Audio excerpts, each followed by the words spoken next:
Ben Tennyson has lost everything.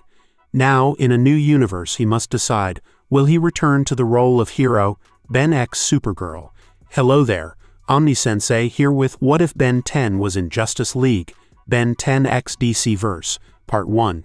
If you enjoy this content, please smash the like button.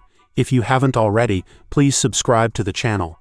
Don't forget to check out the original story linked in the description. I hope you enjoy listening to it. Disclaimer: I do not own Ben 10, Justice League, or any characters therein. It would be awesome if I did, but Batman has informed me that no mere mortal can own Batman. Ben 10, Unlimited. Chapter 1, Star-Crossed. Ben Tennyson stared out at his hometown of Bellwood. He couldn't bring himself to even think. It was too painful. If he tried to think, the memories would come back. Memories of those he loved, and those he lost. Mom, Dad, Grandpa, Gwen, Kevin, and Julie. When Ben tried to picture their faces, all he could see were their broken, lifeless bodies. Why did you have to die? Why did you have to leave me? And why couldn't I save you? Ben glanced down. He had been sitting on the roof of a building, he couldn't even remember where, 5 stories up.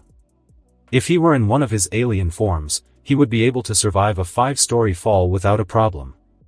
But now, he was a human. Humans were much more fragile. Ben slowly tipped himself forward. As his body lost its connection to the building and began its swift descent to the street, Ben thought, "Don't worry, everyone. I'll see you all soon." As the ground neared, Ben Tennyson saw a flash of blue light and then saw nothing. Metropolis. Ben knew he wasn't dead. The dead don't feel pain, so that meant that he'd once again cheated death. Why was it that he couldn't die, but everyone that he cared about died?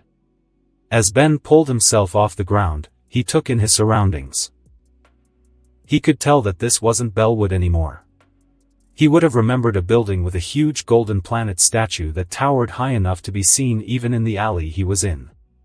"Great," Ben muttered, "instead of killing myself, I wound up in who knows where."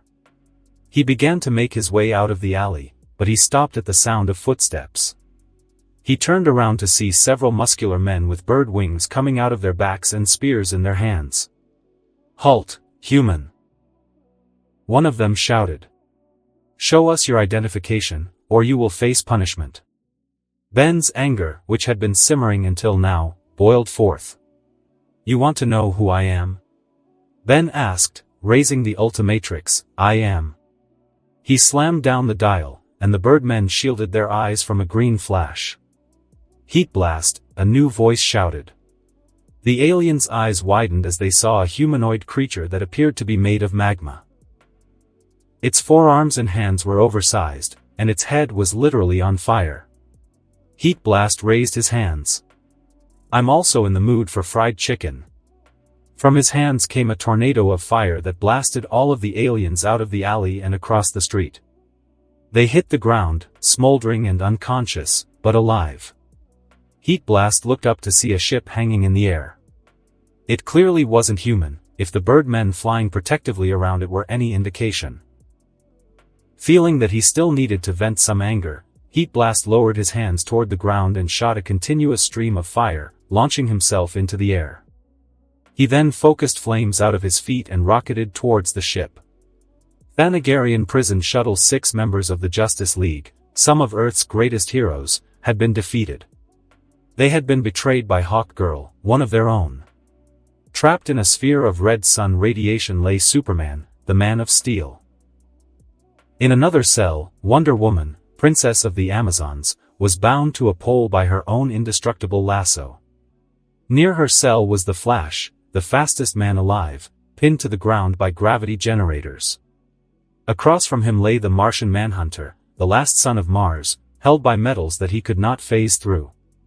At the end of the hall were the cells of Batman, the world's greatest detective, and Green Lantern. The Lantern had been stripped of his power ring and was thus helpless. Batman was simply not seen as a threat. A sense of defeat hung in the air, along with silence. But that silence was broken by the sound of shouting and gunfire. The Leaguers tried to see what was going on when the door to the cell chamber exploded. A semi-charred Thanagarian fell to the ground a few seconds later. Inside the chamber strode Heat Blast. He looked around at the brightly clad people before him. "From what I can tell," said Heat Blast, "these chickens are the bad guys. Please tell me I'm right, because I'm in a bad mood, and I don't want to make it worse by finding out that I fried the wrong guys." He examined the captives closer. Superman spoke up. "We're the Justice League. We fight to protect the Earth and the people who live here." Heat Blast tilted his head. "Justice League? Seriously? Nobody thought that name was a little corny?" Flash tried to raise his head, but the gravity was too strong. He managed to say, "See? I'm not the only one who thinks so." Heat Blast stopped in front of Wonder Woman's cell, and his eyes narrowed. He never did like the mistreatment of women, and this was a clear example of such. He punched the controls to the cell, and the force field lowered. "Don't move," he warned, raising his hands to grab the metal pillar. A section of it began to glow and then melt away. Wonder Woman was able to use her super strength to pull herself free. She slid out of her lasso and then attached it to her hip. "You know," she said, "you could have just untied me." Heat Blast shrugged and showed his large hands. "Sorry. These aren't really good for the dainty stuff."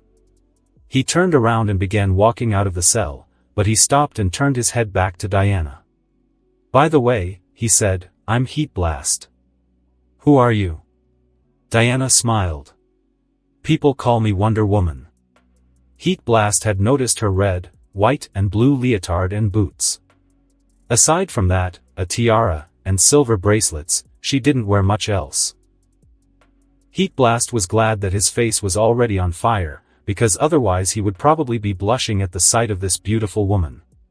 Any further conversation was halted by the appearance of a dozen Thanagarian guards rushing through the remains of the door. "Get your friends out. I'll take care of this." Heat Blast rushed towards the guards, punching, kicking and blasting his way through, leaving unconscious and burned Birdmen behind him. He kept another group of guards busy while Wonder Woman helped each of her fellow Leaguers escape their cells. It was here that Heat Blast noticed that these people had superpowers. Well, 4 of them did. Wonder Woman could fly and had super strength, the Flash had incredible speed, Superman had all that and could shoot lasers out of his eyes, and the Martian could become intangible, in addition to having super strength. Batman and Green Lantern, who had no powers, were still more than effective. In short order, the already unfair fight became a beatdown. The few remaining Thanagarians were quickly subdued by the heroes. However, they were surprised by another group of guards attacking from behind. Wonder Woman was able to deflect the energy blasts coming from the guards' spears, but Heat Blast noticed a particularly rotund Hawkman carrying a very large cannon. Rather than risk one of his newfound allies getting hurt, he jumped in front of the Amazon and slapped the Ultimatrix dial on his chest. Heroes and Birdmen alike shielded their eyes from the green flash. "Chromastone," shouted a new voice. In Heat Blast's place stood a thin, cycloptic creature made of purple stone, standing defiantly. His hands, forearms, horn and the spikes on his back were all made of pink crystal. "Come on, Tubby," Chromastone taunted, "hit me with your best shot." Gritting his teeth, the Thanagarian fired his cannon. Chromastone stood calmly, not moving an inch. Instead of exploding, like everyone expected, the energy blast was absorbed into his body. "My turn." Chromastone raised his hands, and a rainbow-colored wave of energy coursed out. Had it hit anyone, the blast would have packed enough of a punch to be fatal. As it happened, Chromastone had been aiming for the wall. A massive hole was blown through the ship. The city could be seen below. Chromastone used a much weaker blast to knock out the remaining Thanagarians, then turned to the League. "Anyone who can fly, grab someone who can't." Superman flew through first, carrying Batman. He was followed by the Manhunter, who was carrying Green Lantern. Wonder Woman was the last out, carrying Flash. Before she got too far, she turned back to Chroma Stone. "What about you?" she cried. Chroma Stone grinned at her. "Don't worry," he said, "I've got it covered." He slapped the Ultimatrix dial again and was obscured by another green flash. In his place stood a red manta-like creature. "Jet Ray," he shouted, then flew past Wonder Woman in a blur. "Let's get out of here." Flash looked up at the princess holding him. "You know, it's possible, and I could be wrong here, but it's possible that that guy is on our side." Metropolis, street level. The Justice League and Jet Ray had managed to evade the Thanagarians and had found shelter in a clothing store. Still needing to take his anger out on something, Jet Ray transformed into Big Chill and went outside. As the League caught its breath, Green Lantern turned to Superman. "That X-ray vision working again?" Superman looked at a wall. Just enough to see every Thanagarian within a 2-block radius frozen completely solid. Flash gave a low whistle. "Now I know why he said Big Chill. Superman turned to Diana and the Martian, John Johns. "Did either of you get anything from that guy? Is he really here to help us?" John shook his head. "I did not enter his mind, but I sense no ill will towards us, only mild irritation." Green Lantern looked at the Martian. "Why would he be annoyed with us?" Flash gave a small smile. "Maybe because the guys who always save the day needed saving?" The rest of the League rolled their eyes, while Diana shook her head.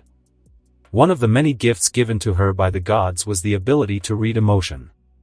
"I sensed anger, pain and despair. Whatever happened to him was terrible, and it nearly broke him." Flash looked down, a little ashamed of himself for making jokes at the expense of someone in pain. Everyone else paused, lost in their own thoughts. The moment passed as the blue Mothman that was Big Chill phased through the ceiling to land in the middle of the group. In an eerie whisper of a voice, Big Chill spoke up. "That should take care of any trouble for a while." "What's next?" John spoke up. "The whole city will be covered by now. Maybe we'll get lucky and they'll all go home." Flash quipped. The others looked at him. "Trust me," Big Chill said darkly, "we're never that lucky. A little optimism can't hurt at a time like this." Before the blue alien could reply, a booming voice could be heard from outside. "This is the voice of the Thanagarian Occupational Authority. The Justice League are escaped prisoners and violators of our martial law. They are to be considered an enemy and dealt with on sight. Any person or persons found aiding or harboring them will be summarily punished." Big Chill glanced at Flash. "Optimism, huh?" The fastest man alive slumped. "Something like that, yeah." Batman spoke, his voice laden with authority. "We're going to have to go underground for the time being. Keep low and rethink our plan of attack. How exactly do we hide when the whole city is looking for us?" Wonder Woman asked. "Not to mention the fact that your costumes are about as stealthy as a shag carpeting concert." The League looked at him in confusion. "Seriously? No shag carpeting on this planet?" The teen hero slapped his forehead. "Great, just great. He is right," John said, drawing the others' attention away from their new ally as he held the sleeve of a nearby coat. "They're looking for our costumes. But without them, we are ordinary citizens." As he spoke, the Martian shape shifted into a human man in a brown trench coat. "Whoa, wait a second," the Flash exclaimed. "What about the whole secret identity thing? I mean, I trust you guys, but what about him?" The speedster jerked his thumb in Big Chill's direction. The blue alien narrowed his eyes dangerously. "True. You definitely can't trust the guy who pulled your sorry butts out of a prison ship. That would be stupid." He snarled the last few words, his patience already at its limit considering he would rather be dead than deal with a group of incompetent, brightly costumed heroes and save an Earth that he was completely unfamiliar with. "Whoa, little hostility there." Flash reacted, lifting his hands in a passive motion and taking a step back. "Look, I didn't ask to be here," Big Chill said in a cold voice. I didn't ask to play the damn hero again, especially after the hell that I went through. I'll help you take your world back, since saving Earth is already a damn hobby of mine. But after that, the Mothman trailed off, letting the others decipher his intentions with their own imaginations. And as for this secret identity dilemma. With that, Big Chill lifted his hand to the symbol on his chest and tapped it. In a flash of green light, the Mothman was replaced by a young human man wearing jeans, a black shirt, and a green jacket with a 10 emblazoned on the left side. "I'm Ben Tennyson," the kid said, a notable lack of emotion in his voice. The others were stunned. "A kid?" Lantern asked in complete disbelief. "You're telling me a kid had to rescue us from the Thanagarians? We must be doing worse than I thought. I'm 18, tough guy. And I've been saving the world since I was 10. More stunned silence ensued. "Since you were 10? Superman questioned, raising an eyebrow. Ben nodded and held up his left wrist. An alien device, the Omnitrix, was ejected from a ship in orbit to keep it safe from an intergalactic warlord. It landed in front of me, and I used it over my entire summer vacation to be a superhero. Then I got this new version, called the Ultimatrix, and started using that instead. That's the long and short of it." "And you've had this device for 8 years? Diana asked. Ben frowned. "Look, how about we go over my history after we sneak out of the city that is currently occupied by Birdman aliens?" Batman nodded in agreement before stepping forward and removing his cowl, revealing black hair and piercing eyes. Ben paused, recognizing the look in those eyes. They reflected the pain that he himself now felt. The pain of losing your whole life in an instant. Maybe they shared something in common after all. Bruce Wayne. Flash is Wally West. Superman is Clark Kent.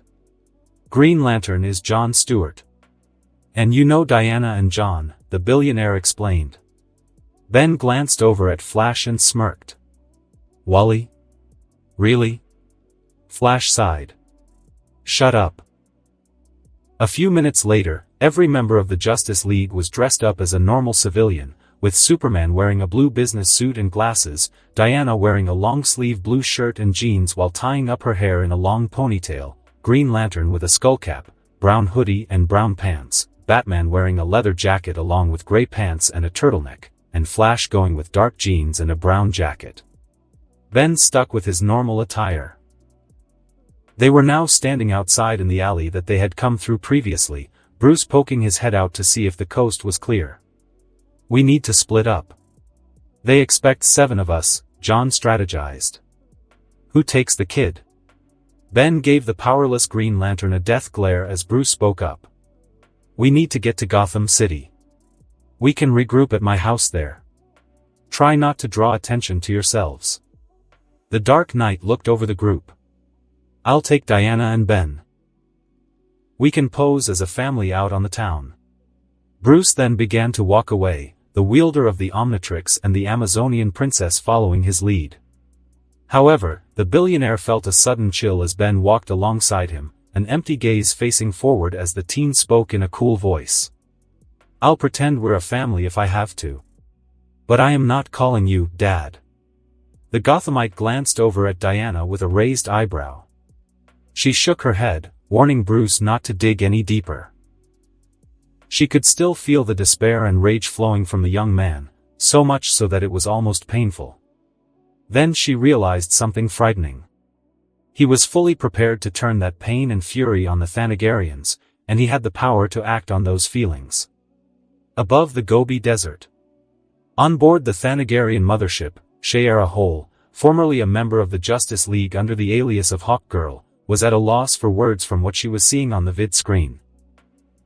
When Hro Talak, commander of the Thanagarian forces and her soon-to-be husband, had discovered that the League had broken free from their prison ship and caused it to crash in Metropolis, he had been furious. In a rage, he demanded that recovery teams check the security feeds on the ship to find out how they had managed to escape. That was a few hours ago, and Talak had calmed down enough to think out the situation. While a formidable team, the Justice League could not hope to defeat the might of the entire Thanagarian invasion force. They were outgunned, and the Thanagarians knew all their weaknesses, thanks to Shayera's information. Of course, this was before Talek received the images that were now posted on his screen. Images of a mysterious creature that seemed to be made of fire and rock. A creature that managed to break the Justice League out of confinement and fight off a legion of Thanagarian soldiers before transforming into some silicon-like being that fired energy blasts and took down an entire prison ship. Shayera had no idea what this being was, or if it was even from this planet, but she knew that it would make the occupation of Earth a little more difficult. The creature was a wild card. If it was able to transform between those two different forms, what else could it become? How dangerous was it? At the moment, Talek was speaking over a vid screen with Paran Dul, a female Thanagarian who was in charge of the construction of the shield generator, the one necessary to protect Earth from Gordanian invasion. Be aware that the Justice League has escaped, due to the interference of a strange, shape-shifting being, Talek warned.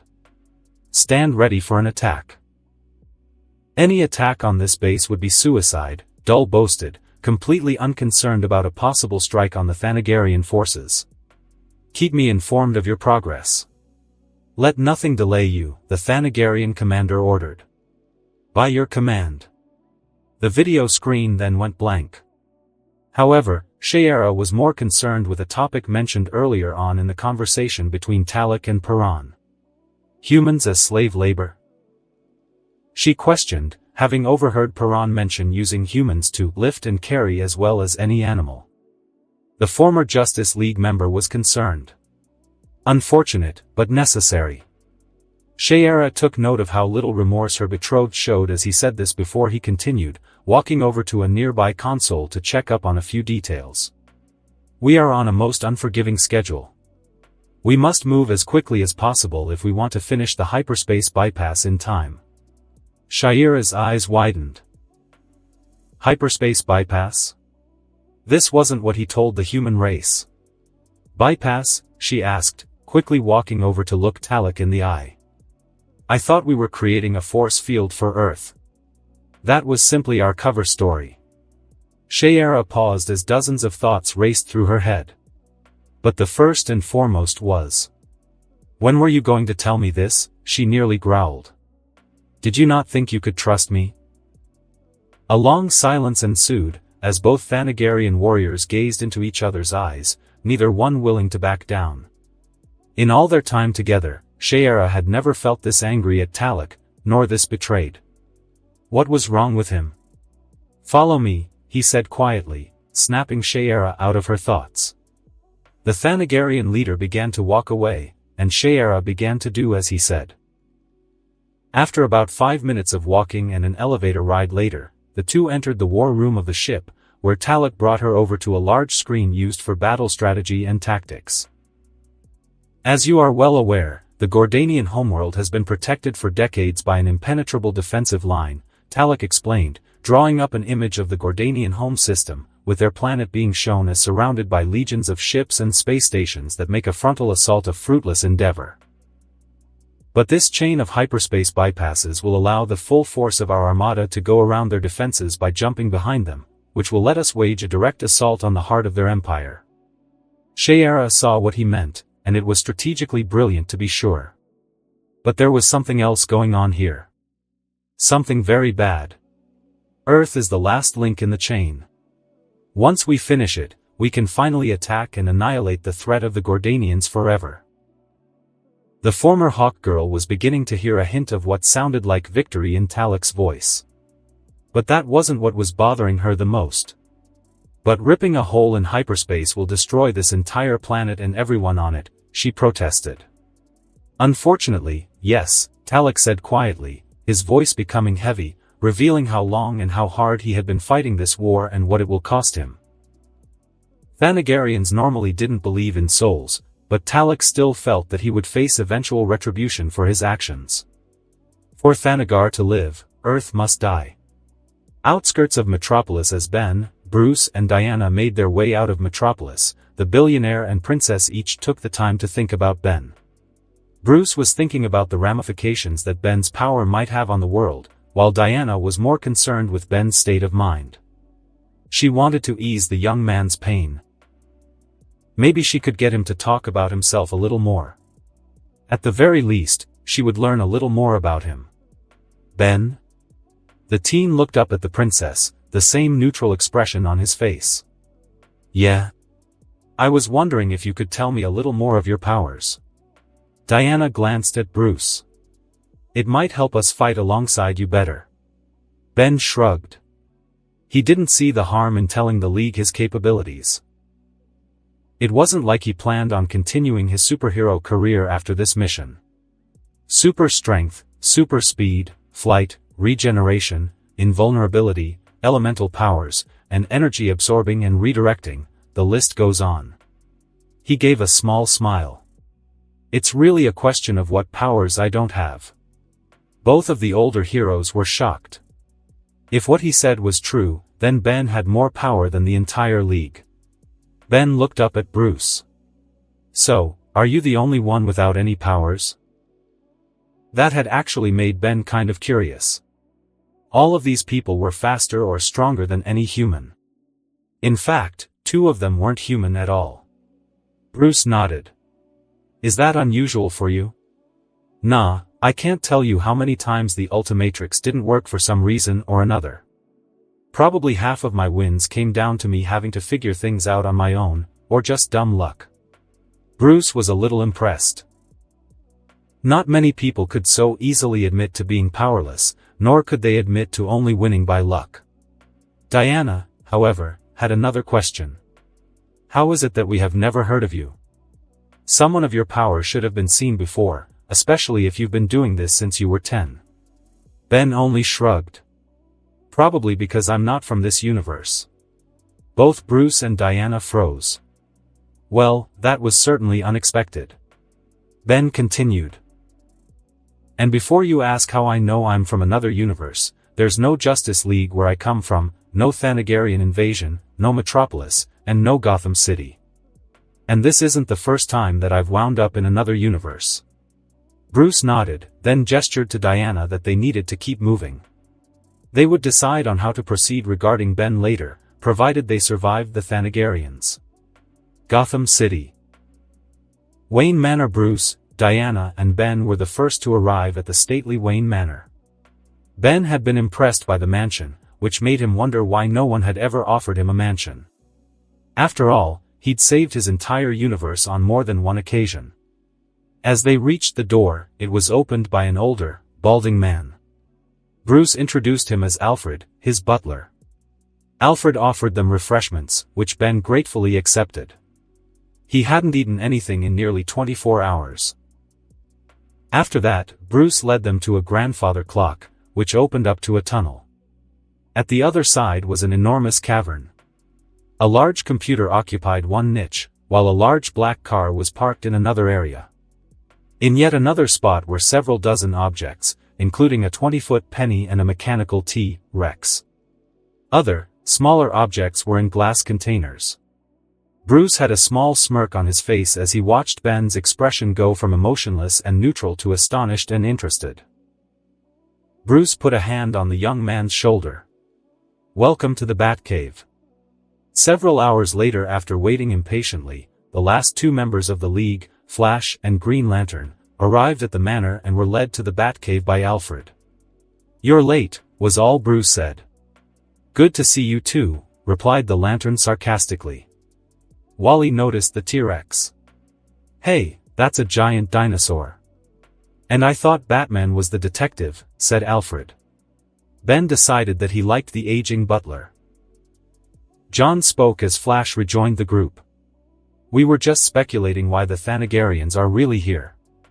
Obviously not to protect us, said Clark. But if the Gordanians aren't anywhere near Earth, said Wonder Woman, why do they need to build that force field? If it is a force field, said Bruce.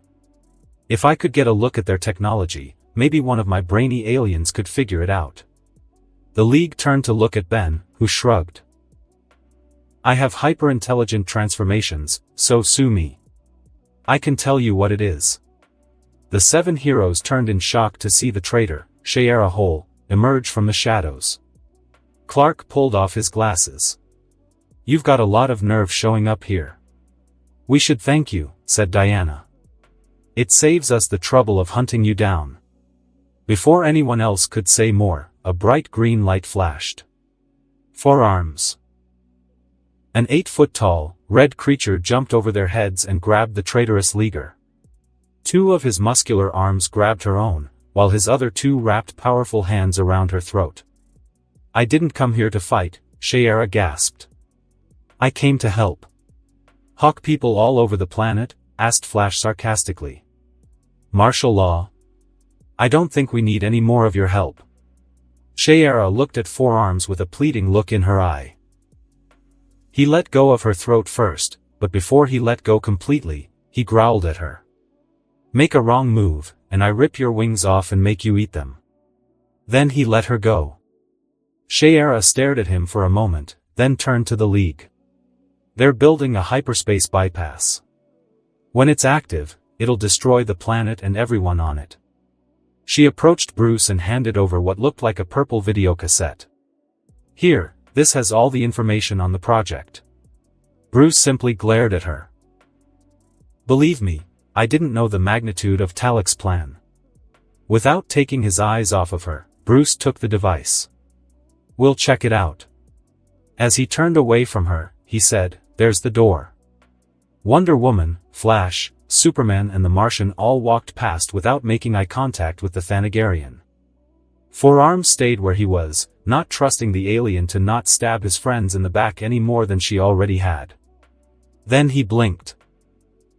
When had he decided that these people were his friends? True, they were all heroes, and they were willing to give their lives if it meant saving someone else, but when did he trust these people enough to call them his friends? Maybe he was just reaching out for friends after his loss. Forearms was so lost in thought that he didn't notice Shayera and John talking to each other. Before Shayera left the Batcave, she handed John a green ring.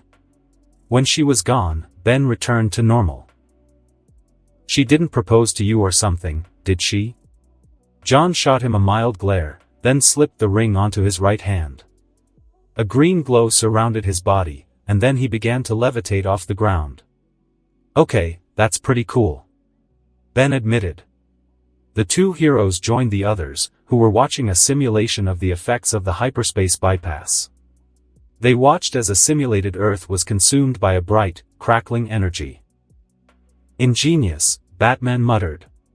"Yeah, I'm impressed," said Superman, taking off his glasses again. "Let's go wreck it." "How?" asked Green Lantern. "It's behind a force field." Before anyone could come up with a response, a bright green flash went out, and a squeaky voice shouted, "Gray matter." A 6-inch-tall, gray alien with a bulbous head clambered onto the arm of Batman's chair, then leapt to the keyboard. He jumped from key to key, as familiar with the technology as if he'd been using that computer for years. The bypass is too dangerous to have a crew maintaining the force field on site. They would probably be keeping it active via broadcast signal, most likely on board the command ship.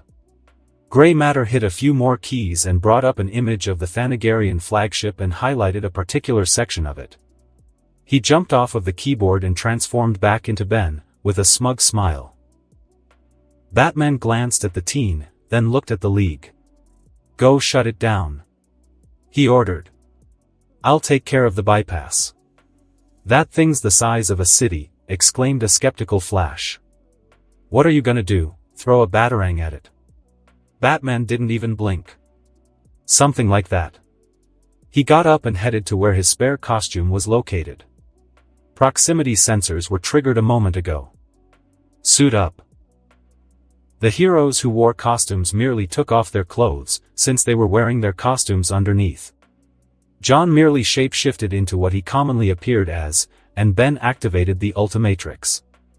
After selecting the alien he wanted, he used his catchphrase, more out of habit than choice. "It's hero time," and slammed down the dial. In a bright green flash, he was replaced by a creature with a body that seemed to be made of blue stone, save for his arms, head and the 2 spikes coming out of his shoulder blades, which were made of diamond. "Diamond Head," the alien announced. The rest of the League quickly returned, with Flash wearing a mischievous grin. Seriously? It's hero time? And you're giving us grief over corniness? Diamond Head merely looked away. Shut up, he said petulantly. Get ready to ambush them. Batman's glare dragged them back into their current predicament. All of the heroes went into the shadows just as the door to the manor exploded inwards. 24 Thanagarian soldiers marched in. 2 of them were armed with heavy cannons, while the rest wielded swords, spears, axes and maces. Their leader barked out orders. Spread out, he said, they're hiding here somewhere. Before the Hawk people took another step, a green blade sliced through one of the cannons, while several large spikes of diamond pierced the other weapon, rendering it useless. Who's hiding? Diamond Head smirked as he and the League emerged from the shadows. Come and get some.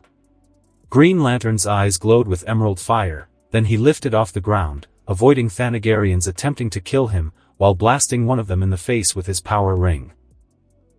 Wonder Woman used her lasso to catch one alien by the ankles and swung him towards the Manhunter, who simply stuck his arm out, catching the Birdman in the head.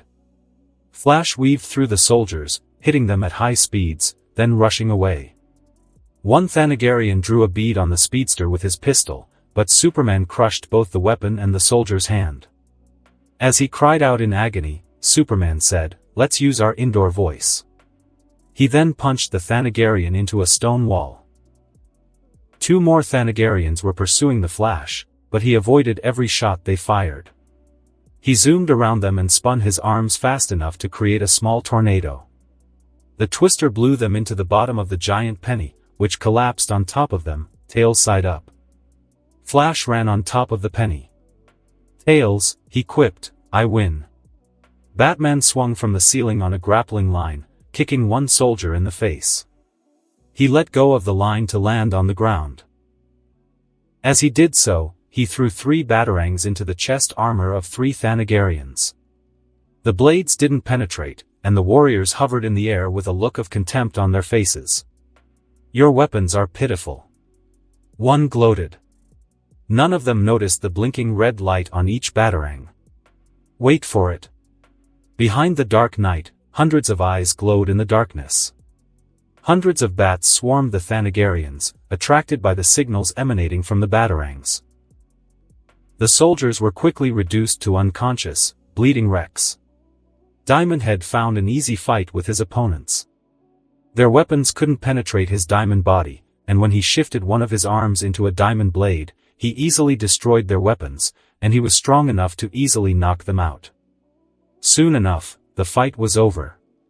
After tying up the aliens, the 7 heroes walked out of the Batcave and back into Wayne Manor. They found Alfred sweeping up the shattered remains of the front windows. Mind the glass, sir, he warned calmly as they left. Batman turned to Green Lantern. I want you, Superman, Wonder Woman and Diamond Head, to go to the command ship and shut down the force field. And the rest of us? John gestured to Batman, Flash and himself. You're going to help me retake the Watchtower. Diamond Head remembered Batman telling him about the League's advanced space station in orbit around the planet. It's crawling with Thanagarian soldiers, Flash pointed out. How are you planning on getting inside? With that, Batman pointed outside, where the shuttle that the Thanagarians had arrived in lay waiting. Good luck, guys. Diamond Head slapped the Ultimatrix symbol on his chest. Jet Ray, he cried out as he turned into the manta-like alien. He and the other 3 heroes flew out towards the direction of the Thanagarian fleet. Batman, Flash and the Martian entered the alien craft. John spent several minutes examining the controls. Well? Batman asked. I have no idea how to fly this vessel. What's this do? Flash asked as he pressed a button. A beam of energy fired from the ship, making a fairly large hole in the side of Bruce's house. Batman moved his face very close to Flash's. That's not helping, Batman said through gritted teeth. John looked up. I need one of the Hawk men. It took a few minutes, but Batman brought up their leader, whose name was Kreger and was one of Talek's chief advisors, and slammed him into the side of the ship. "You think I'll tell you anything?" Kreger sneered. "I'd sooner choke on your bones." "Okay, by me," said Flash, cocking back his fist. "Can I start with these?" John stopped him before he actually struck. "We're running out of time," the Martian said. "I'll take the information from him." "I thought you couldn't read their minds?" Flash asked his telepathic friend. The Martian's eyes glowed as he gripped Kreger's head. "I'll just have to try harder." Neither Batman nor the Flash could see what John was going through in the Thanagarian's mind, but somehow Kreger's mental defenses were strong enough to affect the Martian's physical body. Slash and claw marks appeared all over him, and his cape, which was just skin shape-shifted to look like a cape, was torn to ribbons.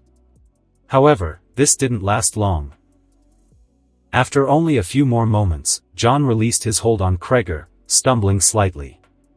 His wounds immediately began to fade. I have what we need." John clearly did not enjoy what had just happened. A few minutes later, the Thanagarian shuttle lifted off, heading towards the watchtower. As it left, Alfred stepped out onto the yard. He spotted Kreger lying on his side, a small stream of drool falling from a corner of his mouth. It was possible that John's mental attack had left him comatose.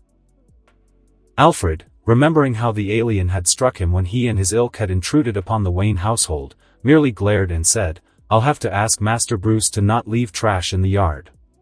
Watchtower. As the stolen shuttle neared the watchtower, John shape-shifted to look like Kreger. Activating the communication systems, he spoke in Kreger's voice. "Shuttle Ellipson 16, requesting entry." He sent a code to the waiting Thanagarians. "Confirm docking code." "Docking code confirmed." Came a response as the watchtower's docking bay opened. "You are clear to come aboard." When the shuttle landed, Kreger stepped down the ramp towards a pair of waiting Thanagarian guards.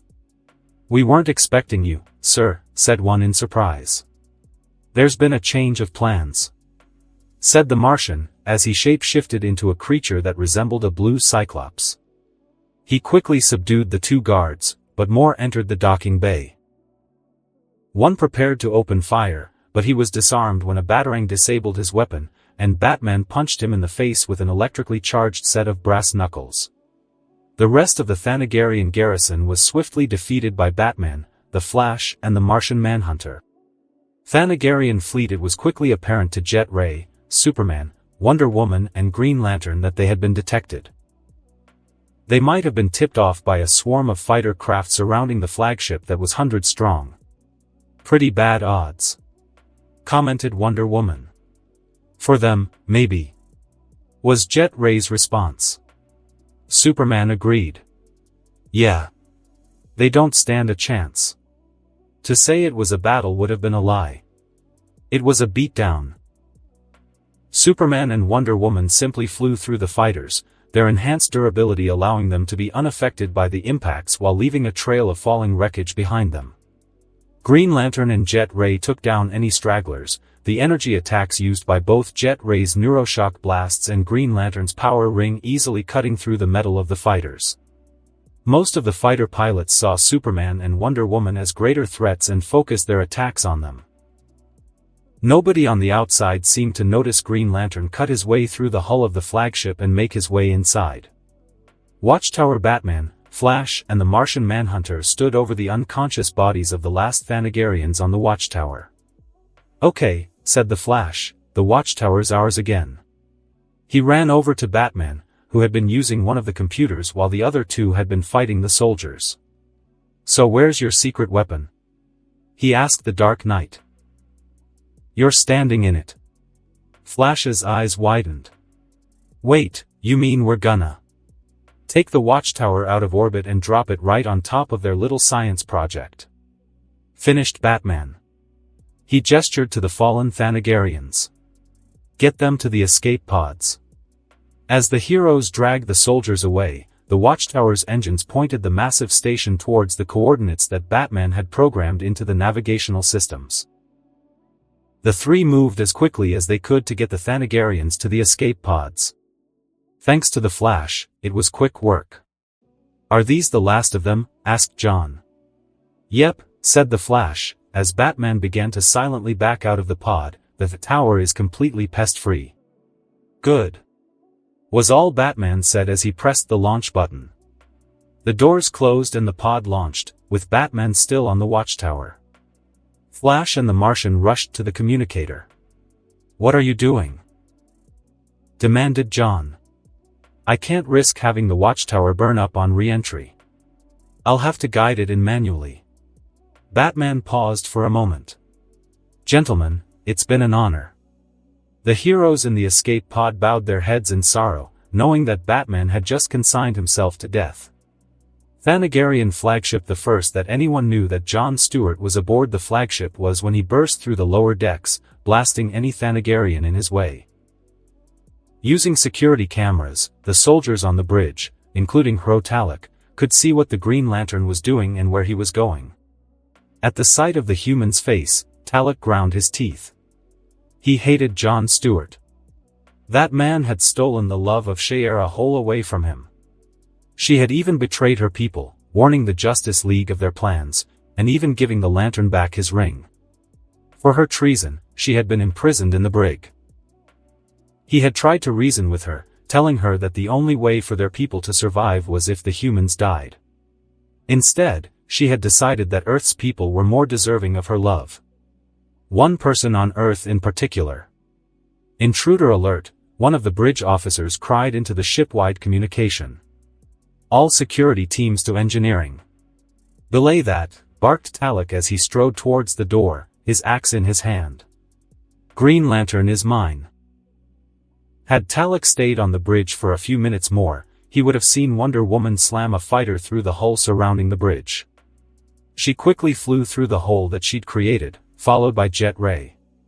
After subduing the bridge officers, Diana picked up a sword and marched through the door, followed by Jet Ray. Unfortunately, there were two separate paths leading towards engineering. Wonder Woman looked at her alien friend. "You ready?" she asked. "Give me a second." Jet Ray slapped the Ultimatrix dial on his chest. In a now familiar green light, Jet Ray was replaced by an enormous, brown and tan dinosaur that stood on two legs. "Humongosaur," he yelled. Diana smirked. "Flash would love that one." Humongosaur grinned back. "I'll bet." He looked at the forked path. "What'd ya say?" "You go left, I go right." Diana nodded. "Great. Let's see who gets to the shield control thingy first." Wonder Woman gave a small laugh. "You're on." Giving an Amazonian war cry, she rushed down her path. Not to be outdone, Humongosaur let out a roar and charged down his own hallway. Woe to any Thanagarian in their way. Wonder Woman found the Thanagarians to be fierce opponents, but she could still take on small groups of them without much trouble. As she defeated one group, she noticed a door covered with irregularly placed bars. Behind the bars and inside of a force field stood Shiera Hole. Once known as Hawk Girl, she had been one of Diana's best friends. But she had spat on that friendship, and Amazonians do not take kindly to traitors. "I should leave you to burn." The Amazonian princess all but snarled the words. She then raised her sword and slashed it through the controls to Shiera's cell. The bars withdrew into the wall and the force field disappeared. Without another word, Diana marched away. As soon as she was gone, Shiera stepped out of her cell and, after picking up a fallen mace, flew off towards the shield control. On the engineering deck, Green Lantern used his ring to pry open a set of doors. Behind them was a large room with a force field, shaped like a pillar, inside of which was a small device with a plunger-like attachment. The force field controls. John looked up to see Talek, the Thanagarian commander, land in front of the force field. "That is what you came for, yes? You want it?" He raised his axe into a ready position. "All you have to do is get by me. It'll be a pleasure." Lantern raised his ring and sent a beam of energy at Talek, who deflected it with a swing of his axe. No. Talek gave a glare. This won't be like the last time that you took something that belonged to me. Lantern's eyes narrowed. He knew that Talek was talking about Shayera. Anything I took was freely offered. Maybe you should take better care of your stuff. John sent several more bolts of energy at his foe, all of which were deflected. Both flew into the air, with John forming a triangular shield to block Talek's axe. The blow still took a chunk out of the shield. After several more blows, Lantern figured that he would be better off dodging Talek's blows than blocking them.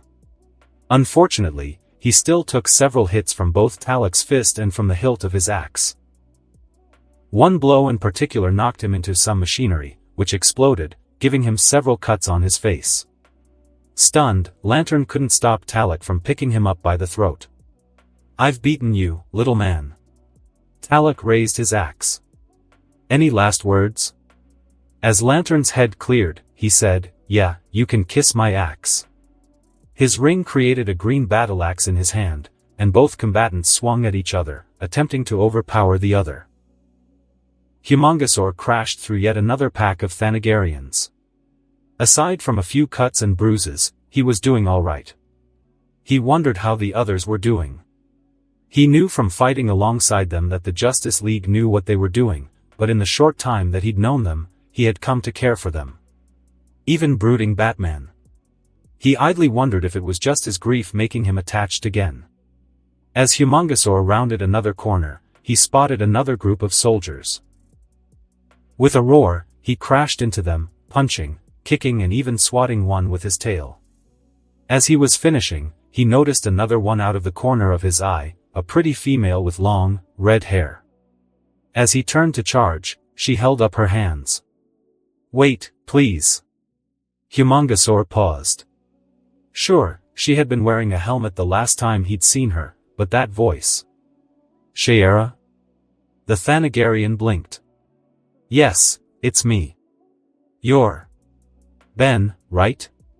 Humongosaur nodded. "Right now, you can call me Humongosaur." "What are you doing?" Shayera hefted her borrowed mace. "I want to help take down the shield controls." She looked down, shame obviously on her face. "And I want to atone for what I've done. Maybe I can never fully repair the damage I've done, but I want to start here and now, before it's too late." Humongosaur nodded. He could understand wanting to fix a mistake, especially one that had lives on the line. He still hadn't come to terms with what happened. It was too soon. "Let's go." As he stomped off, Humongosaur looked over his shoulder. "If you stab me in the back, you better make sure it kills me. Otherwise, it'll be the last thing you ever do." Shayera nodded. That was as good as she deserved.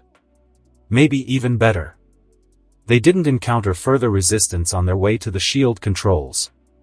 Humongosaur had to bend the frame of the walls a little in order to get through, but when he did, both he and Shayera found a horrible sight.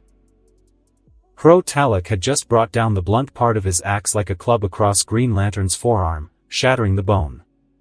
With a scream of pain, John fell to his knees.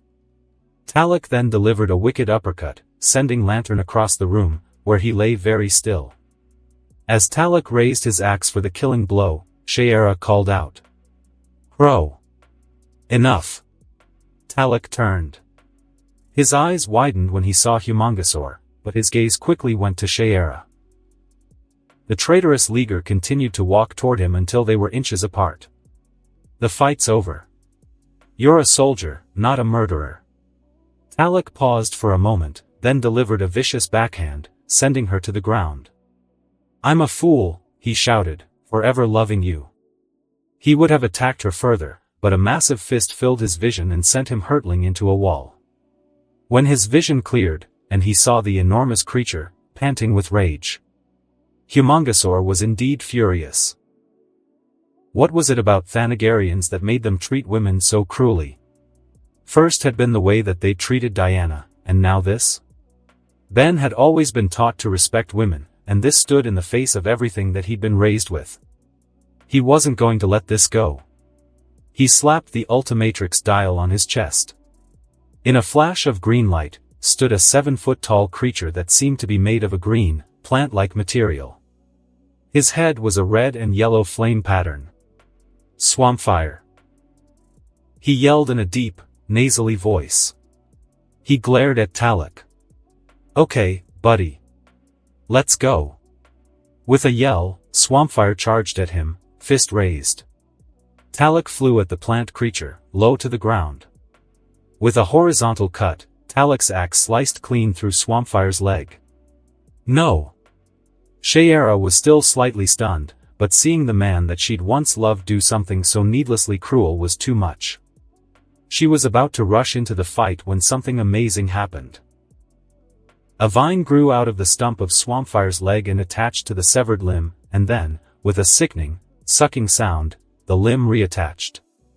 Swampfire stood up, smirked, and a fireball appeared in one hand. Talek was so stunned that he didn't have time to dodge. The ball of flame hit him square in the chest, sending him hurtling to the ground. Swampfire thought that was the end of it, but Talek got back up, his face full of rage. Swampfire figured that he'd have to use something with a little more power. Time to go ultimate, he shouted. He twisted the Ultimatrix dial on his chest, then slapped it. Four spikes poked out of the circular dial, and Swampfire's body became a gray, wooden color. He became more hunched over in appearance, and several large, blue shells appeared on his head.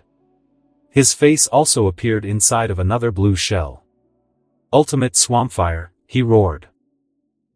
Raising his hand, he sent a massive blast of blue flame into Talek, who yelled in pain. Shayera, he called out. The Thanagarian had been helping Lantern get back to his feet. See if you can shut down the shield while I keep him busy. Shayera and John both nodded. It was now or never. Watchtower. As the Watchtower entered the Earth's atmosphere, Batman struggled to keep the station on course. Activating his comlink, he radioed Superman. We're cutting it a little close. He flinched slightly as a flaming piece of debris fell near him. Have you shut off the force field? Back at the outside of the flagship, Superman shot down another fighter with his heat vision before replying. Not yet. Where are you? Aboard the Watchtower, admitted Batman, guiding it to target. That's insane, was Superman's worried response. Get out of there. Negative. I'm staying. Anything else Batman might have said was lost in static. Batman. Without even a backwards glance, Superman flew towards the Watchtower, easily finding it with his enhanced senses, but praying that he would reach it before it was too late. Thanagarian flagship Talek knew that he was outmatched. This shape-shifting creature had been powerful before, but this enhanced form, this ultimate Swampfire, was in a league all its own. It was probably powerful enough to kill him with ease, but he had a suspicion that the creature was holding back. Not going to kill me? He taunted. Are you too scared to bloody your hands? Ultimate Swampfire growled. He was doing his best not to kill him, but this guy just wouldn't stop. He decided to use a little more force. Reaching up, he took a glob of blue stuff out of one of his shells and threw it at Talek's feet. He then sent a small stream of fire at it. The blue slop was extremely explosive, and the blast sent a smoldering crow Talek slamming into a wall, where he then slid to the floor in an almost cartoonish fashion. After checking to see that he wasn't dead but still not a threat, Ultimate Swampfire turned around. Hey! He shouted. How's it coming, you two? It had been hard for Lantern to draw up enough willpower to crack through the shields of the controls. He was in so much pain, but he managed to push past it, thanks to his training from both the Marines and the Green Lantern Corps. Once the shield fell, he tried to push the plunger-like device down, but with only one working arm, he wasn't strong enough. That is, until Shayera placed her hand over his, adding her strength to his own. Together, they deactivated the shields around the bypass. Watchtower. As the fiery remains of the Watchtower plummeted towards the bypass, Batman struggled to remain conscious. The extreme heat of re-entry had pushed him to his absolute limit. Sweat rolled off of him in waves, and the only thing that he could still focus on was the targeting path on the computer screen in front of him, which miraculously still worked. Finally, just when he knew that there was no way that the station wouldn't hit the bypass, Batman allowed himself to pass out. Fortunately, before the impact, Superman crashed through the walls of the station and pulled both Batman and the seat he was strapped to safety. Seconds after they exited, the Watchtower, home and base of the Justice League for 2 years, crashed into the hyperspace bypass. The entire device, the size of a city, exploded with a force not seen since the atomic bomb was dropped on Japan. Over 200 miles wide and nearly 20 miles deep, the crater could be seen from orbit.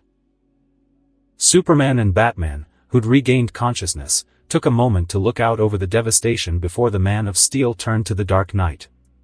"Always have to be the hero, don't you?" Batman looked at his friend for a moment before giving a tired smile. "Right back at you." Thanagarian flagship Ultimate Swampfire, Green Lantern and Shayera looked at the crater that was the hyperspace bypass via a view screen in the room. Shayera gave them both a satisfied smile before she looked down at the floor with a sad, guilty expression. "She's realizing what she's done," thought Ultimate Swampfire. "She's betrayed her entire species. What will she do now?" Further introspection was interrupted by the appearance of several dozen Thanagarian soldiers that flooded the room.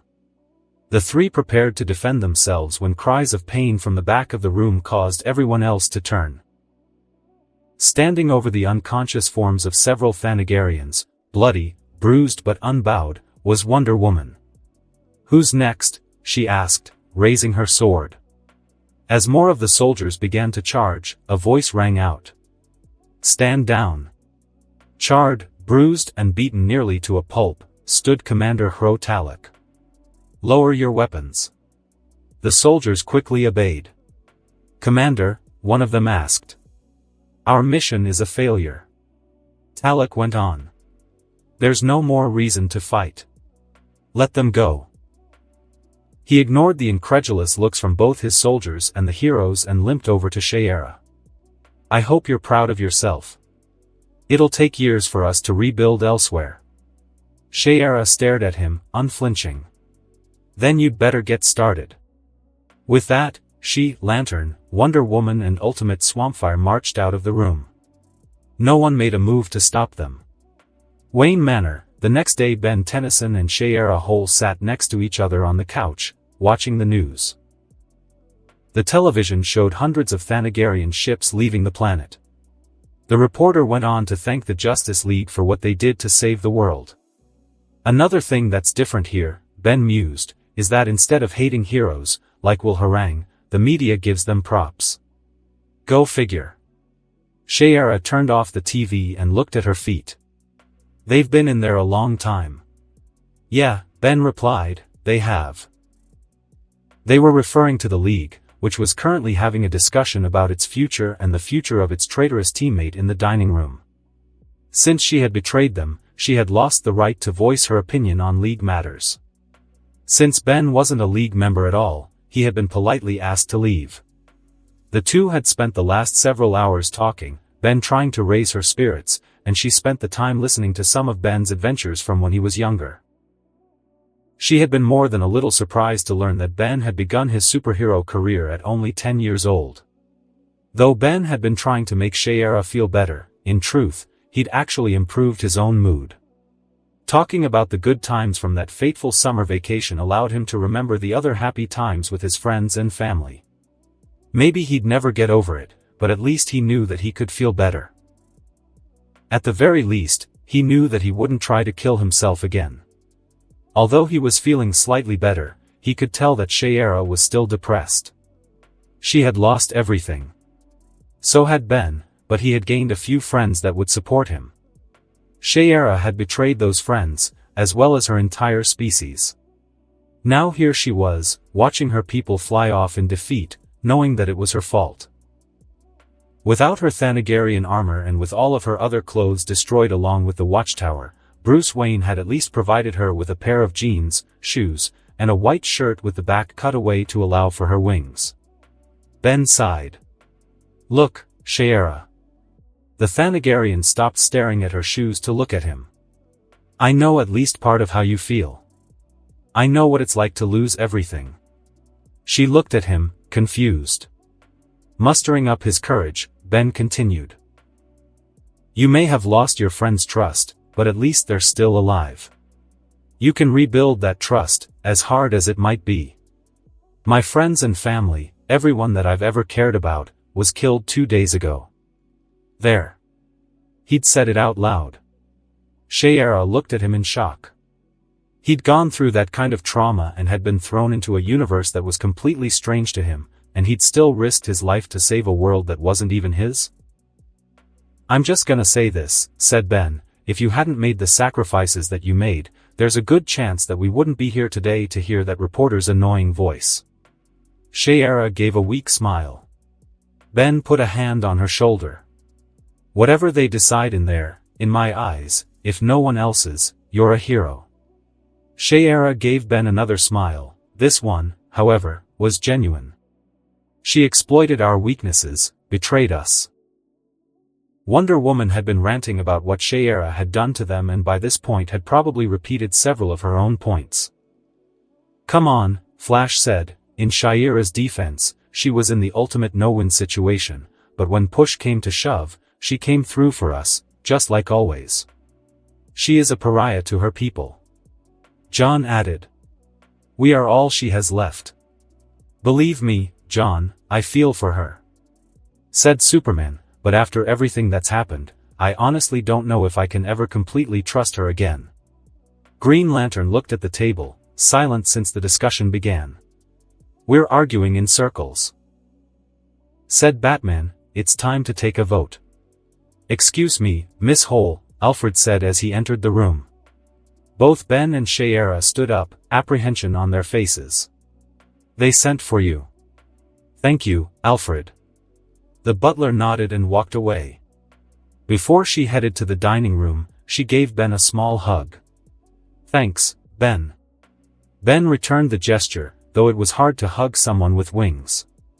No problem, Shayera. As soon as she entered the dining room, Ben quietly went over to the adjacent wall. He hoped to hear what the League had to say. Maybe they'd go easy on her. He jumped slightly when he heard a soft cough. He turned to see Alfred, with a small smile on his lips. Before Ben could explain what he was doing, the butler put his ear to the wall and gave Ben a wink. Ben grinned, then mirrored Alfred's action. Shayera entered the dining room to find the other 6 League members standing in a line. All stood with their backs straight and their shoulders squared. Even Green Lantern, whose right arm was in a cast. Hawk Girl. Began Superman. Shayera interrupted him.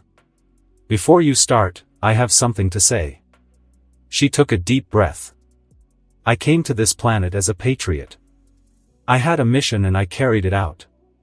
What I couldn't know was that I would come to care for the Earth and her people. She looked each of her teammates in the eye, even Batman, who looked at her in suspicion, and Wonder Woman, who still gave her a look of contempt. That I'd come to care for all of you. I've spent the last 5 years torn between my feelings and my duty. I won't ask you to do the same. Her spine straightened, and some of her old fire returned. Therefore, I am resigning from the Justice League, effective immediately. She turned and walked towards the door, leaving 6 stunned ex-teammates behind. Flash recovered fastest and stopped her long enough to give her a hug. She returned it and whispered in his ear. Tell the others to take care of Ben, he needs friends right now. With that, she let go and walked out the door. She didn't look back. Great, muttered Flash, no Hawk Girl, no Watchtower, what's gonna happen to the League now? Do we all just walk away? No, said John, we rebuild. Starting today. John's right, agreed Superman, Earth still needs us, and we'll never let her down. It's our duty. Green Lantern looked down, still silent. Ben didn't know what to say.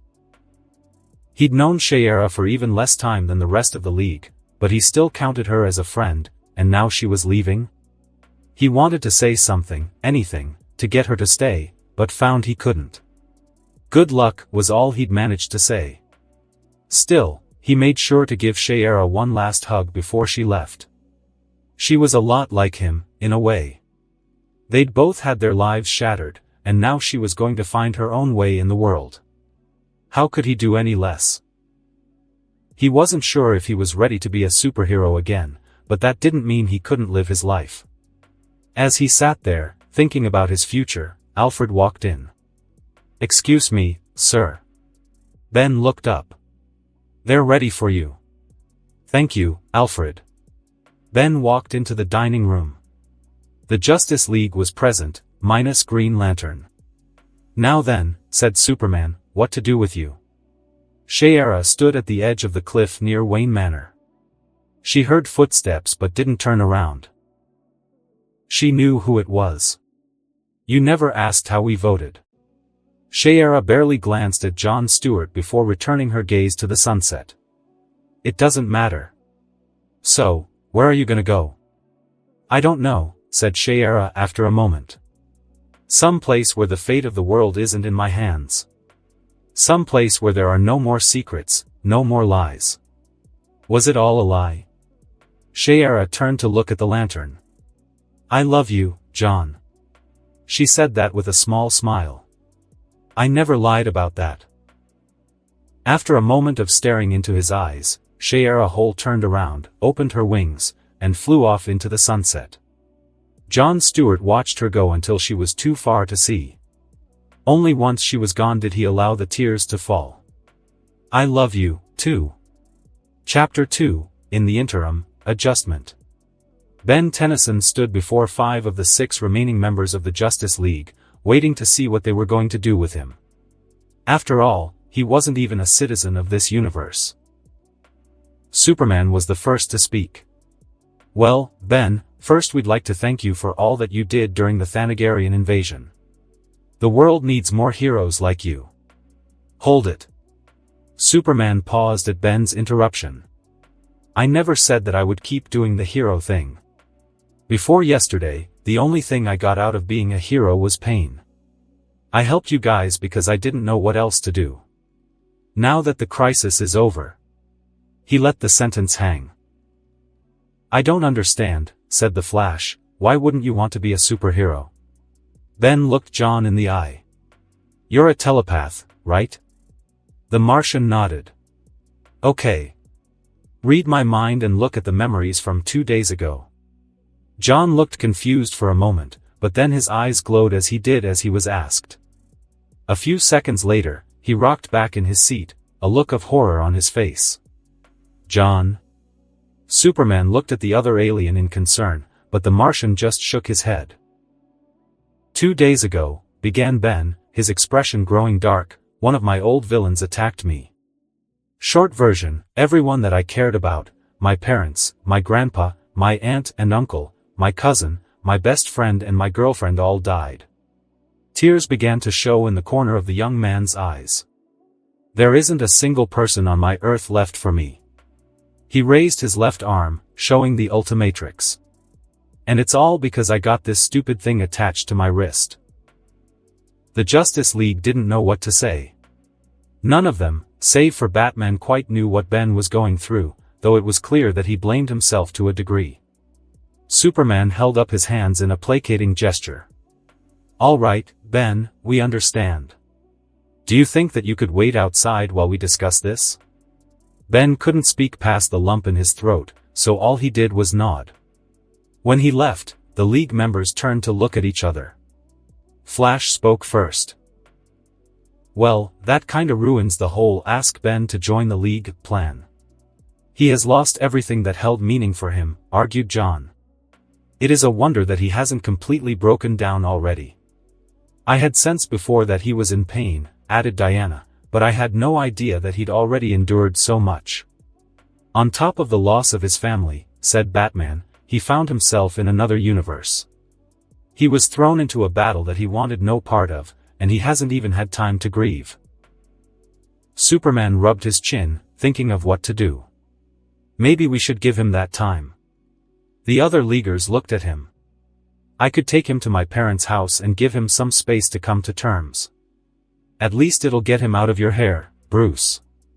The Dark Knight merely scowled at Superman's joke. That wouldn't be a bad idea, Clark. Diana added. Then her expression grew thoughtful. Maybe he could meet your cousin while he's there. It might be good for him to meet someone his own age. Both Superman and Flash nodded in agreement. Once he starts feeling better, maybe we can show him around. He did say that Metropolis didn't exist in his own universe. Superman looked at the other Leaguers. Now, if there aren't any other matters, I think that we should adjourn for now. Actually, said John, there is one more matter concerning Ben. When I looked into his mind, I saw one thing that we should all be aware of. He paused, as if unsure of what to say. The others frowned.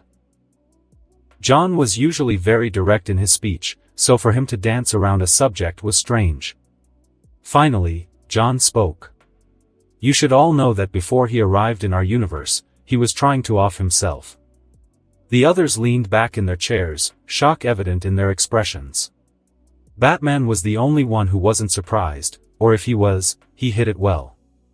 Flash let out a low whistle. So instead of waking up to see his family, he wakes up in a universe with aliens trying to kill him. He shook his head. That's rough. Superman stood up. I'll have Kara keep an eye on him. I won't tell her about this, but I will make sure that he doesn't attempt self-harm again. The other Leaguers nodded, then began leaving the room. Some went to their homes, while others went to rooms loaned to them by Bruce. John sent a telepathic summary of the meeting to Green Lantern, while Superman left to get Ben. Smallville, Kansas. Superman and Ben, now transformed into Jet Ray, flew just over the cloud layer over Clark's hometown of Smallville. Ben hadn't said much since leaving the meeting, other than agreeing to go with Superman and saying goodbye to the other members of the League. Superman had been slightly relieved to find that Ben hadn't completely withdrawn into himself after his outburst. He'd given small smiles to each member, even Batman, and had blushed when Diana had given him a gentle hug.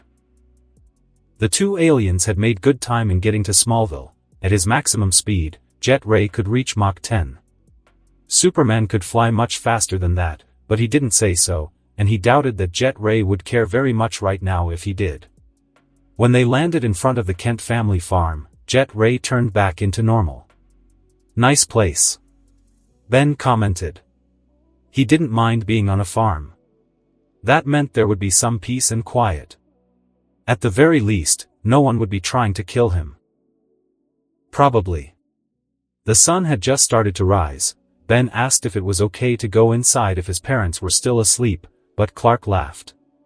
He told Ben that it was rare for his parents to get up after sunrise. To prove his point, he called out. Ma. Pa. I'm home. A moment later, an elderly man and woman opened the door to greet them. While both were getting on in years, they seemed lively and in good shape. The man kind of reminded Ben of Grandpa Max. The woman, Martha Kent, walked up to Superman and gave him a hug. Welcome back, Clark. Clark smiled down at his mother. It's good to see you both. He turned his head towards Ben. This is Ben. I was hoping that you could let him stay here for a few days, a week at the most. At least until we can find a place for him. Martha looked at the young man. He seemed nice, but his eyes looked haunted, as if he'd seen too much. Jonathan, who had also come forward to see his son, had seen the same thing. He shared a look with his wife, who nodded. Sure, Clark, he said, then turned to Ben. Why don't you let Martha show you to Clark's old room? You look tired, you should get some sleep, and then we'll show you around the old place. Ben gave a small smile. Thank you, Mr. Kent. As Martha led him into the house, Jonathan turned to his son. So, Clark, what's the story with the boy? Clark sighed. Well, Dad, it started with the Thanagarians. Martha had shown Ben around the house and then to Clark's old room, where, after thanking her profusely, Ben had immediately fallen asleep.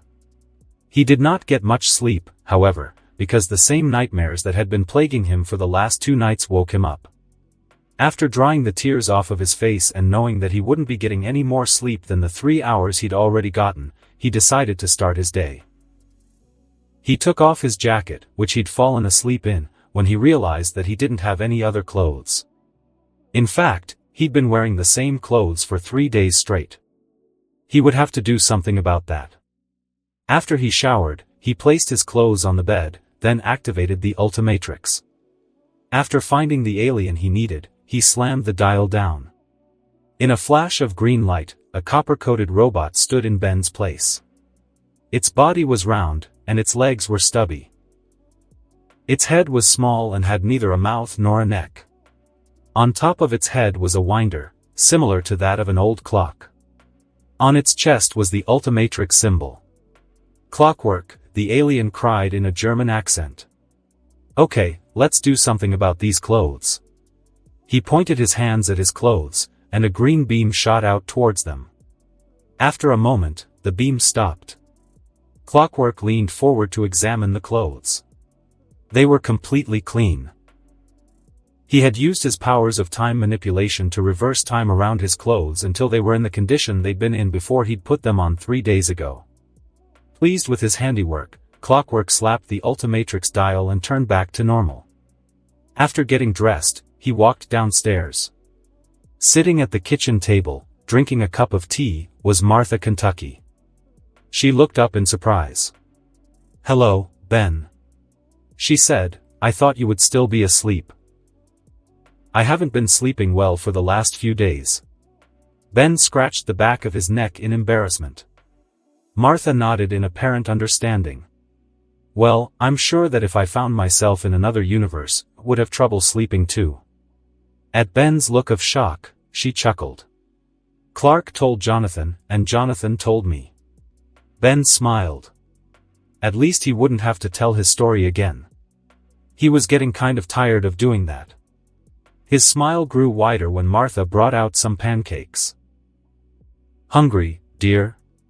Ben's smile became a full-faced grin. Ben sat back in his chair with a sigh. He hadn't had a breakfast that good in years. Martha watched him with a bemused smile. "Good heavens, dear, you must really love pancakes. After my grandpa made me eat jellyfish, octopus and bugs for so many years, stuff like pancakes is the food of the gods." His completely straight face told Martha that he was being serious. Before she could ask for more information, Ben stood up. "Do you want my help cleaning the dishes?" Martha stood up as well. "No, thank you, dear, but if you do want to help, Jonathan could use some help with some of the farm work. Without Kara around, it can be a little hard for a man his age. He's around the barn, it shouldn't be too hard to find him." Ben nodded and headed to the door. Just as he reached for the doorknob, he turned around. "Who's Kara?" Martha laughed. She'd forgotten to tell him. Kara is Clark's cousin. She goes by the name of Supergirl sometimes. Ben's eyebrows rose. "So she has the same powers as Clark?" Martha nodded. "Cool." Ben flashed a grin. As he was opening the door, Martha called out again. "It's a little chilly out today," she said. "Don't you want your jacket?" Ben frowned and looked at his arms. All he had was his black t-shirt. He turned to Martha. "That jacket belongs to a hero," he said. "I don't know if I'm ready to be that hero again." "It's a wonderful day for flying," thought Kara Kent, aka Supergirl. She was heading to the Kent farm from Gotham City, where she'd been keeping her friend Barbara Gordon, aka Batgirl, company during the Thanagarian occupation. Once Batman had returned, she decided to go home before Batman kicked her out of his city. Once she reached the farm, she used her super speed to rush to her room so that she could change out of her costume. After a quick hello to Martha, she zoomed upstairs. Before she entered her room, however, she noticed something amiss. Usually, the door to Clark's room was closed. But now, it was partially open. Did that mean that her cousin was home? He usually called her cell phone to let her know when he was back.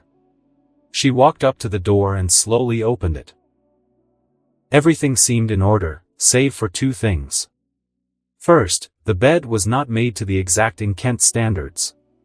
Second, there was a green jacket with a 10 emblazoned on the left side. Kara picked up the jacket. It was much too small to be Clark's. That belongs to our guest. Kara jumped and spun, seeing Martha in the doorway. We have a guest? Suddenly Kara was worried. Clark was always lecturing her about not using her powers in Smallville. She fervently hoped that this guest hadn't seen her flying in. Clark brought him here this morning, Martha explained, before heading back to Metropolis. His name is Ben, and he'll be staying here for a few days. Does he know about? Kara pointed to the symbol on her shirt, the same S shield that was on Superman's uniform. Apparently Ben flew here himself, right alongside your cousin. Martha looked Kara in the eye. Be nice to him. He's had a rough time lately. Kara nodded, placed the jacket back on the bed, and then headed to her room. She came back out in jeans and a white t-shirt and headed outside. All the while, she was wondering about this Ben person. What was he like? What powers did he have other than flight? Was he an alien like her? Was he also a hero? She was so lost in thought that she hadn't realized she'd reached the barn until she hit the side of it. Embarrassed, she looked around to make sure that no one else had seen her. She was going to head inside when she heard a deep, guttural voice. Ow! She rushed inside but then froze. Standing in front of her adopted father was a 20-foot-tall brown dinosaur. It was rubbing its elephantine foot and then glared at a bale of hay. Apparently it had dropped the hay bale on its foot. It stopped when it noticed her. Please tell me you're Kara. A flicker of fear showed on its face. Kara nodded. The dinosaur sighed in relief, then grabbed the hay bale and placed it with the others it had been stacking. Kara noticed the strange, green and black symbol on its chest. What was that? Jonathan Kent walked up to her. Quite a sight, isn't he? Kara nodded again. Speech had apparently left her. Kara, this is Humongosaur, said Jonathan, pointing to the dinosaur. Then he frowned. That is what you called yourself, right, son? Humongosaur nodded, then stepped away from the hay bales, his job complete. Then he slapped the dial on his chest. Kara covered her eyes as a green flash lit the barn. When she opened her eyes again, Humongosaur was gone. In his place stood a boy about her age, with brown hair and green eyes. On his left wrist was a green gauntlet-like device, with the same symbol on it. The boy held out his hand. Hi, I'm Ben. Ben Tennyson. Kara shook his hand, then frowned. I thought your name was Humongosaur. Ben laughed. That's only when I transform. Ben is my real name. Jonathan coughed, causing both teens to look at him. Sorry, he said, but I'm going to take a nap inside. Old age is a pain. He grumbled the last part. After he left the barn, Ben turned to Kara. So, he began, Superman's cousin, huh? Can you fly? Kara responded by lifting a few feet off the ground. Ben had a massive grin on his face, showing brilliantly white teeth. That never gets old. Kara tilted her head. Why are you impressed? Ma said that you flew here with Clark. Ben nodded. See this? He showed her the device on his wrist. It's called the Ultimatrix. It lets me turn into different aliens with different powers. Kara was shocked. She had never heard of such technology. Even the most advanced scientific achievements on Argos, Krypton's sister planet, had never even come close to something like that. Ben pressed a button on the Ultimatrix, causing the dial to pop up. When it did, a small, green hologram of Humongosaur appeared. Then Ben began twisting the dial, seemingly in notches. With each notch, a new hologram would appear. Kara pointed at one. What's he do? Ben smiled. Well, my next chore was to sweep out the barn. This guy'll do fine. he slammed down the dial. Kara covered her eyes from the green flash.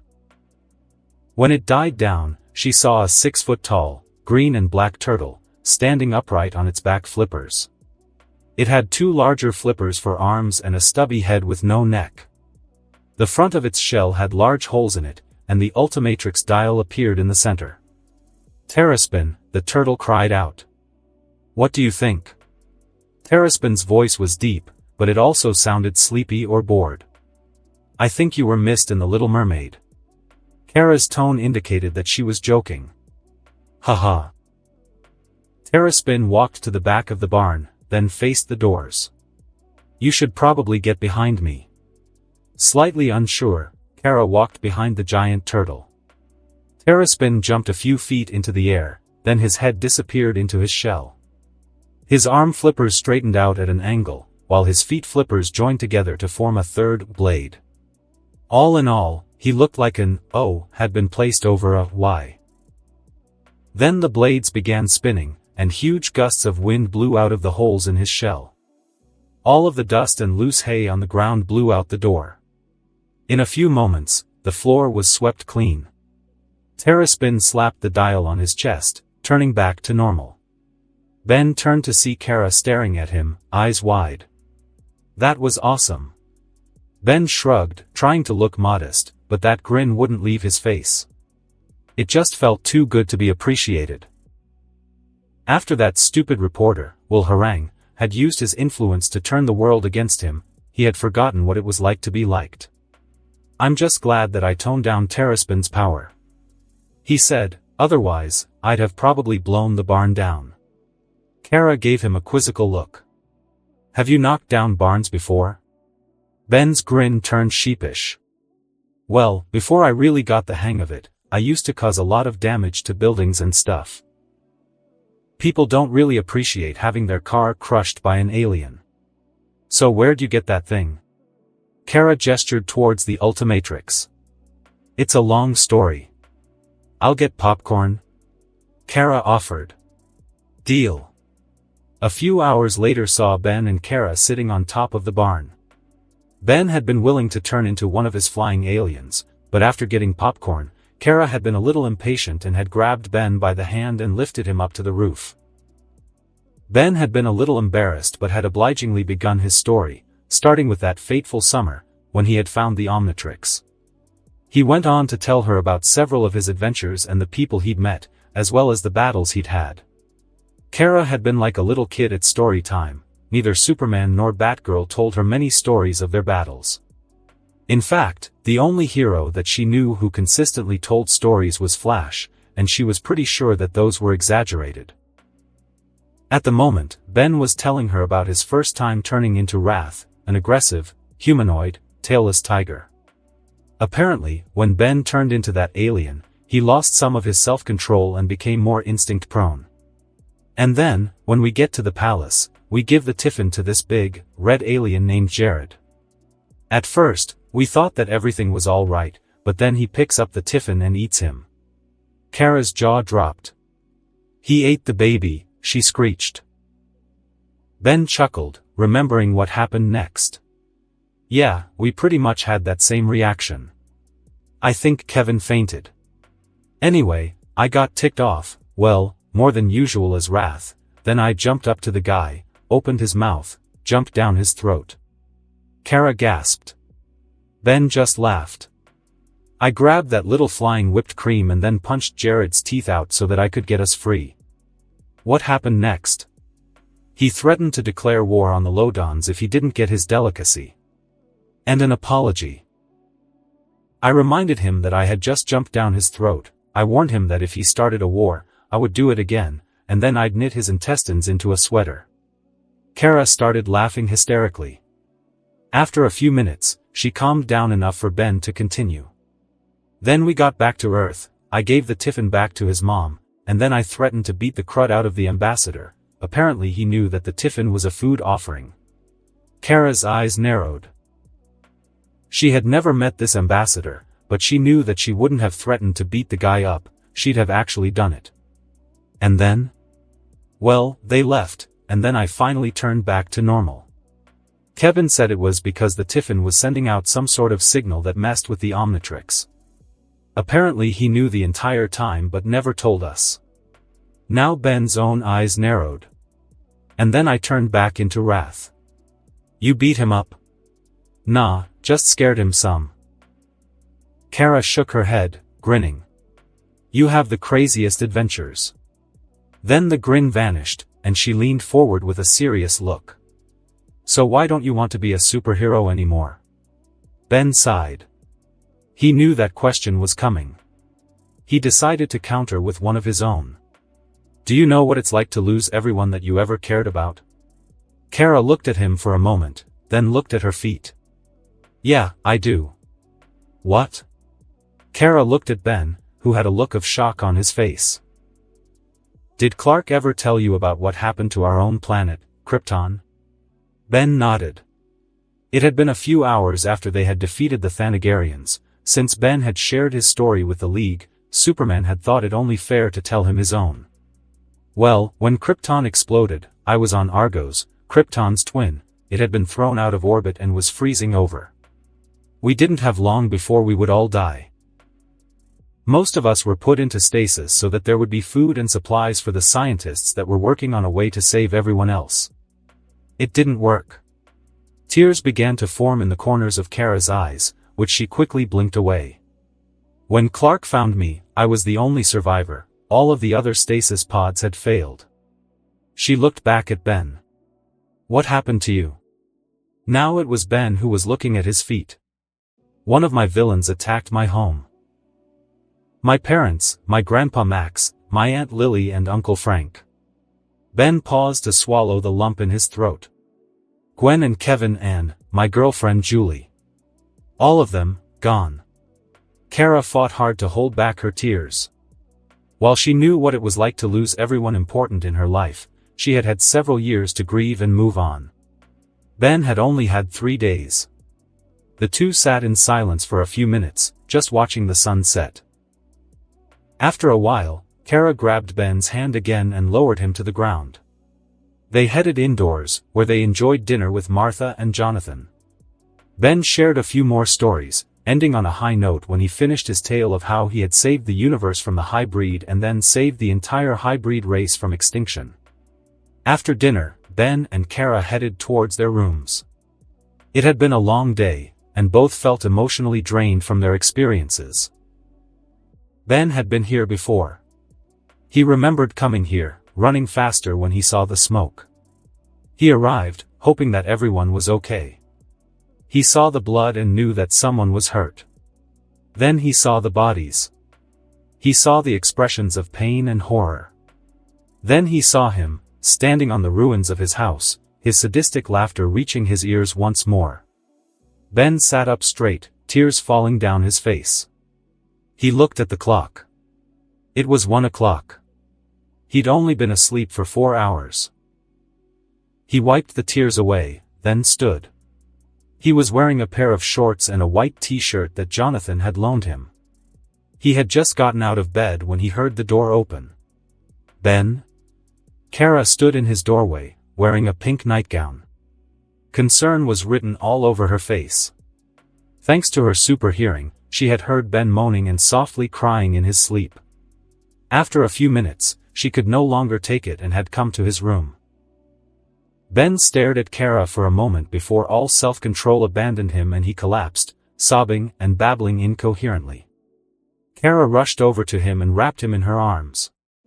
She helped him into a sitting position, with both of them leaning against the side of the bed. Ben continued to cry into Kara's shoulder. Kara let a few of her own tears fall, both for those she had lost and for her friend. They stayed there for a long time, these two pilgrims of different worlds, united in loss. Chapter 3, Hero Time. Kara stayed with Ben for most of the night, only leaving when she knew that the Kents would be waking up. Though neither had gotten much sleep, both Ben and Kara felt better for the emotional release, and for that, Ben was especially grateful. Though both would later remember the event with a touch of awkwardness, neither commented on it. They were friends, awkwardness was expected every now and then. The next few days may not have been eventful, but they were just what Ben needed. Every day, he would help the Kents with chores and farm work, usually with the help of his aliens. After he was done, he would hang out with Kara. Usually he would show her more of his aliens or tell her more of his adventures. Every night after the first, he would have nightmares, but fortunately, they were not as severe. After the third night, he was actually able to fall asleep again after the nightmare ended. Ben had more company than just the Kent family. Superman would visit from Metropolis every other day to check up on him, and the other League members each paid the young man a visit as well, only while in civilian clothes, and only by themselves, to avoid suspicion. Except for Batman. The Dark Knight only called the Kent home once, and only briefly. It was certainly a surprise for Ben. Batman had never seemed the comforting type, so even checking up on him via phone call must have been weird. Still, it did wonders for Ben's emotional state to find out that there were people who cared for him. He wasn't alone. Gotham City, the Batcave Batman sat at his computer, lost in thought. He had barely left his chair since Ben had left for Smallville. He had even entrusted Batgirl and Robin with more patrol duties to cover for him, much to the surprise of his young partners. He stared at the image on his computer. An image of Ben Tennyson stared back. Bruce heard footsteps coming from behind him, but he didn't turn around. Years of training had taught him how to recognize the pattern of an individual's footsteps, and even without training, he had heard those shoes against the floor for so many years that he could have recognized their owner anywhere. "Hello, Alfred. You got me again, sir. You tried leading with your left foot again." Batman smirked. "It's been a while since you tried to fool me." "With all due respect, sir, I was worried that your project concerning young Master Tennyson had distracted you from all else." Bruce looked up as his butler placed a tray of food next to him. Then he looked at the time. He did need to eat. Bringing his attention back to the screen, he began typing with one hand while picking up his food with the other. Alfred waited patiently behind him. "What is it, Alfred?" "Sir," Alfred began, a hint of trepidation in his voice, "Ben Tennyson is not Bruce Wayne." Bruce turned around and gave his butler a sharp look. "Are you so sure, Alfred? He lost his family, the girl he loved, and everyone who was important to him. How is he not like me? Is that why you are helping him?" Batman gestured to the computer screen. Under Ben's image were his age, birthday, and every important fact needed in an identity. "When my parents died, I was left millions of dollars, I was the heir to an incredibly successful company, and I had a home. Ben is from another universe. He has nothing. He doesn't exist in this universe. Not even his hometown exists here. This way, he can at least have an identity. He can have a normal life. Will you use this as a bribe to get him to be a hero once more?" Batman sighed, then looked down. "I'm hoping that he sees it as an incentive to not be." Alfred looked at him quizzically. "Sir?" "He blames himself for what happened to his family. He believes that if he hadn't chosen to be a hero, he wouldn't have drawn attention to his family. I can give him a chance to start over, to give up the life of a superhero, if he wants to." Alfred nodded. "I understand, sir." Batman resumed typing for a moment, then printed out a piece of paper, which he handed to the butler. "Call Superman," he instructed, "and tell him to give this to Ben before he tries to introduce the kid to anyone." Smallville. It had been a full week since Ben had arrived at the Kent farm, and on the morning of the 7th day, he had a pleasant surprise. He had slept through the entire night. In fact, he'd overslept. It was almost 10 a.m. Sure, he'd still had nightmares, so he couldn't call his sleep restful. But heck, it sure beat waking up crying at 2 a.m. After showering and cleaning his clothes with clockwork, he still didn't have any other clothes. He headed downstairs. He was mildly surprised to find Clark at the table, sipping a cup of coffee. He was in his civilian attire, for which Ben was grateful. He had gotten used to people wearing costumes, but still, he thought it looked a little silly. "Morning, Ben," called the Kryptonian. "How did you sleep?"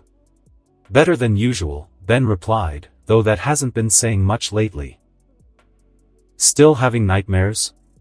Ben sighed as he sat at the table. I don't know if I'll ever get rid of them and, to be honest, a part of me doesn't want to. Clark tilted his head, confused. Why wouldn't you want to? Because I'm in another universe. Ben interrupted, my family never existed here. The nightmares are the only time that I can see them now. I can't even visit their graves. The two sat in silence for a while, until Clark slid him a piece of paper. Batman asked me to give this to you. He smiled sheepishly. I don't think I was supposed to read it, but I got curious. Ben raised an eyebrow. And here I was, thinking you were such a Boy Scout. Clark chuckled, remembering Flash saying something similar after the Justice League had defeated their evil, parallel dimension counterparts, the Justice Lords. Never even got my first merit badge. Ben laughed, then turned his attention to the paper. His eyes widened as he read. It was a short summary of his life. Only, it was not his life. Rather, it was the life of Ben Tennyson if he had lived in this universe. The details on the paper were vague, but Ben realized why. What he had been given was a rough draft of a new life. According to the paper, his entire family had recently died in an accident, which wasn't entirely untrue. And while he was waiting to receive property that had belonged to his family, he was staying with the Kents, who were apparently family friends. Ben blinked. Property? What property? He looked over at Clark, who only shrugged. Guess he's looking out for you. Ben smirked. Ah, and here I thought he didn't care. Clark's face grew serious. Bruce might not act it, but he's one of the most caring people on the planet. He once changed the retirement policy throughout Wayne Industries just so one employee didn't have to retire. Oh. That eloquent response was all Ben had. While he had figured that Batman wasn't all that Bruce Wayne was, he hadn't realized the guy could be so damn nice. Ben would have to find a way to return the favor one day. After a moment of awkward silence, Clark asked, So, Ben, other than when you first arrived in this universe, you haven't seen much of Metropolis, right? Ben snorted.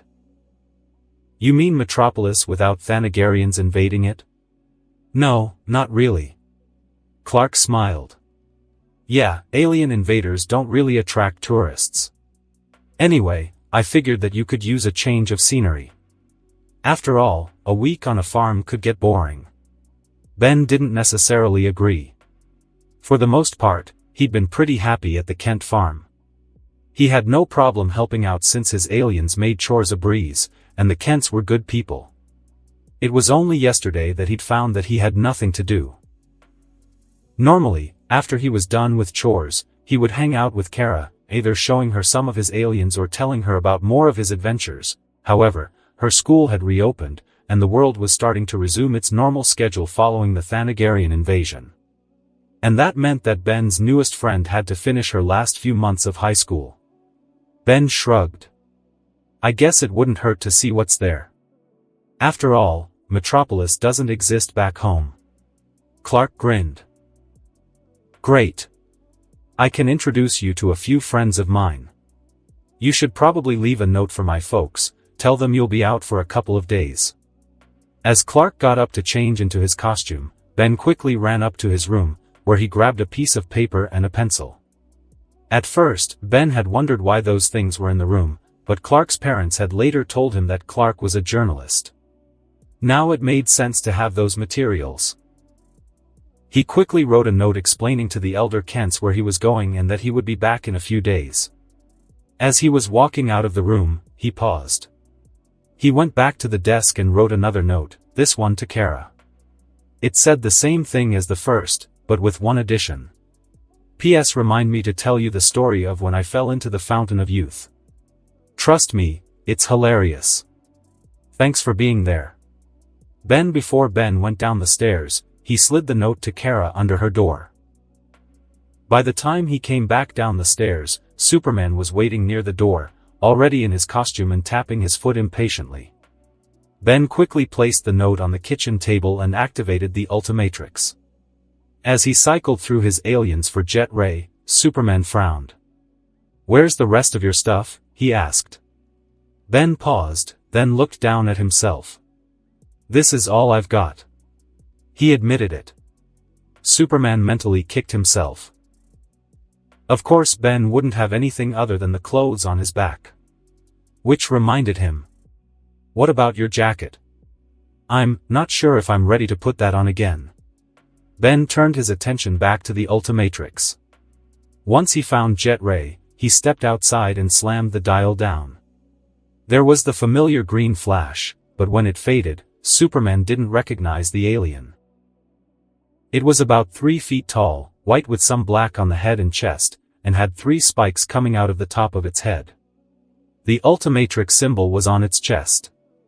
"Ditto," he cried. Then he looked down. "Oh, come on." Ditto yelled at the Ultimatrix symbol, "You work fine for months, and now you decide to mess up again? What the heck, you stupid watch." Superman was torn between confusion and laughter. Confusion, because he'd never seen Ben turn into something he hadn't wanted before, and laughter, because the alien before him looked so harmless. "Has the Ultimatrix not given you the right alien before?" Ditto looked up at him. "Yeah, it used to screw up all the time, but Azimuth promised me that he'd fixed it." Superman shrugged. "Maybe it just won't happen as often." Ditto grimaced. "I hope it won't." Ditto slapped the Ultimatrix dial, and in a green flash, stood Jet Ray. "Jet Ray." The red alien stretched his wings. "There we go. Much better." The 2 aliens flew off at a leisurely pace, not in any real hurry to get to Metropolis. Superman pointed down. "We're passing over Kara's school, she just waved at us." Jet Ray looked down, but unlike Superman, all he could see were small squares below. They were several hundred feet up, and he didn't have supervision like the Man of Steel.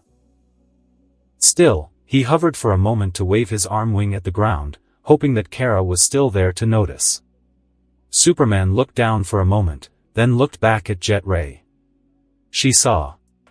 She waved again. Jet Ray smiled and the 2 resumed their course. After a moment, Superman turned his attention back to him. "Who's Azimuth?" "Creator of the Omnitrix and the Ultimatrix. He's also the leader of the Galvan." Seeing the blank look on Superman's face, Jet Ray sighed. "He's a gray matter." Superman nodded in understanding. "So, why do you call out your aliens' names?" Jet Ray shrugged. "I don't know," he said. "I guess the Ultimatrix read my mind or something and gave all of my alien superhero names." "Now it's my turn," said Jet Ray. "How did you know that I was having nightmares?" Superman looked away for a moment. "I got home about an hour before you woke up." Then he tapped his ear. "Super hearing. By the way, you snore." Jet Ray groaned.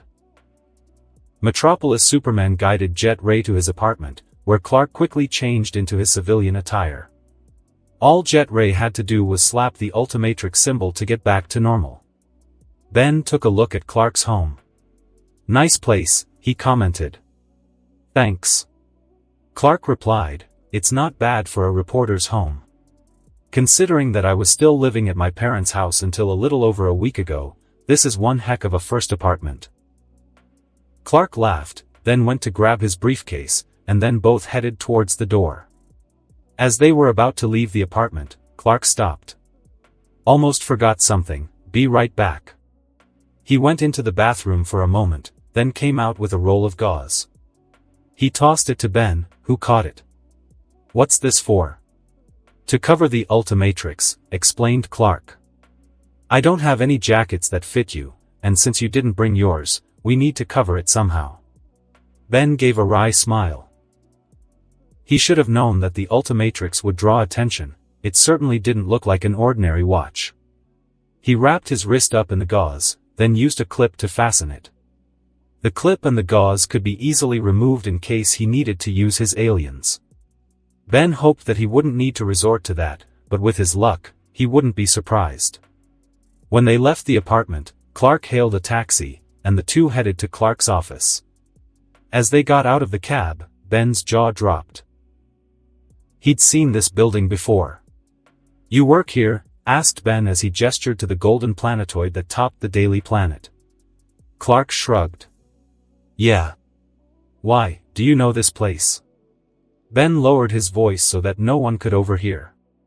"I arrived not too far from here. That building was the first thing I saw." Clark grinned. "Well, now you have a landmark." Before Ben could respond, he saw a woman waving at them. Specifically, at Clark. As she walked over to them, Ben saw Clark's eyes light up.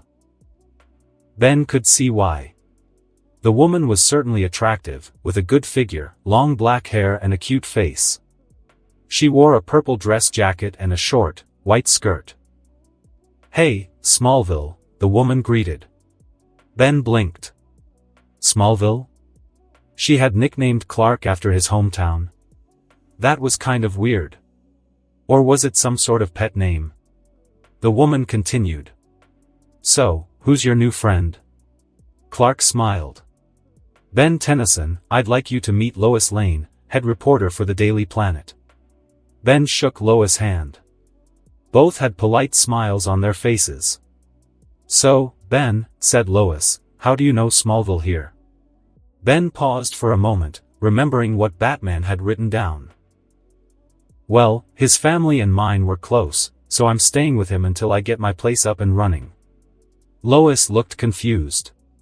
"Can't your family do that?"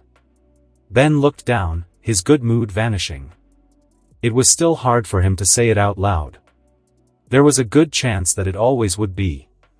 Clark noticed his young friend's discomfort, so he decided to take over. "His family was recently killed in an accident, Lois. My family is all he's got." Lois put a hand to her mouth, then put a hand on Ben's shoulder. "I'm so sorry." Ben shrugged. "I'll be okay." Lois nodded, then turned to address them both.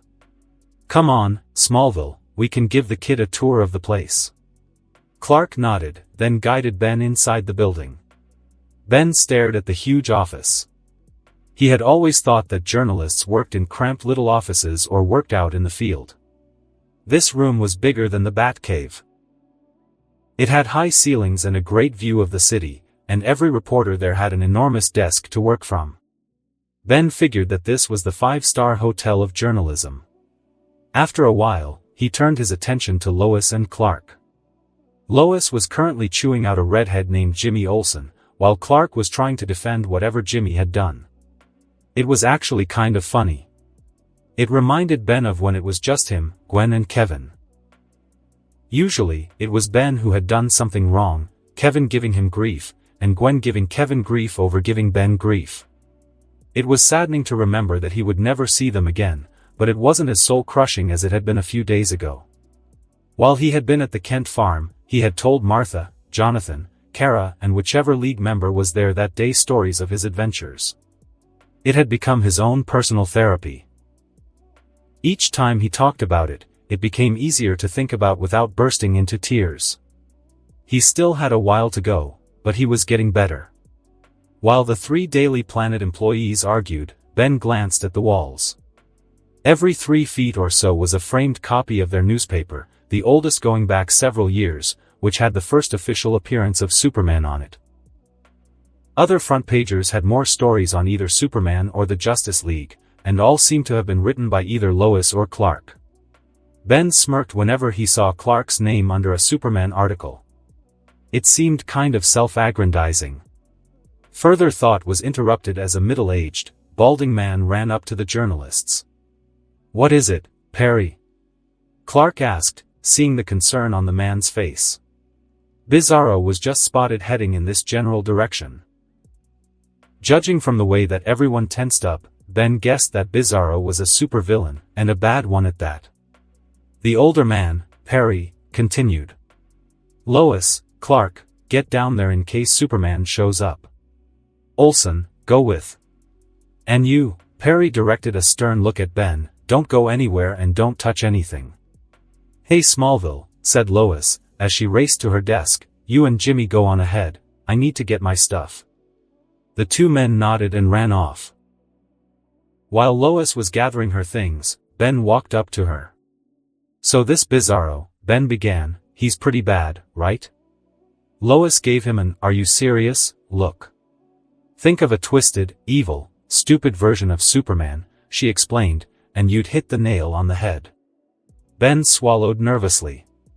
He'd seen what Superman was capable of, and now there was an evil twin. Just great. "I'm afraid Bizarro is the least of your worries, love." A voice with a British accent spoke up. Ben and Lois spun to see a man in a trench coat behind them, his face covered in bandages. Ben blinked. How the heck had anyone missed a guy like that? That voice. Lois began to say. "Oh, that's so sweet," said the man mockingly, "you remember your old friend Metallo." With that, the man ripped off the coat and bandages. Ben's eyes went wide. He wasn't exactly sure what he was looking at. It looked like a human man, but most of his torso, right arm and the right half of his face were replaced by gleaming metal.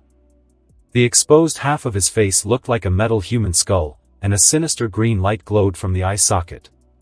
Now that's just wrong, Ben thought. I'm the only one who should have glowing green eyes. What do you want now, Metallo? Ben had to admire the fearlessness in Lois' voice. Do you have anything to do with Bizarro coming here? You'd be surprised what kind of distraction Bizarro will make if you offer him a cookie and a chance to kill Superman. The human half of Metallo's face grinned sadistically.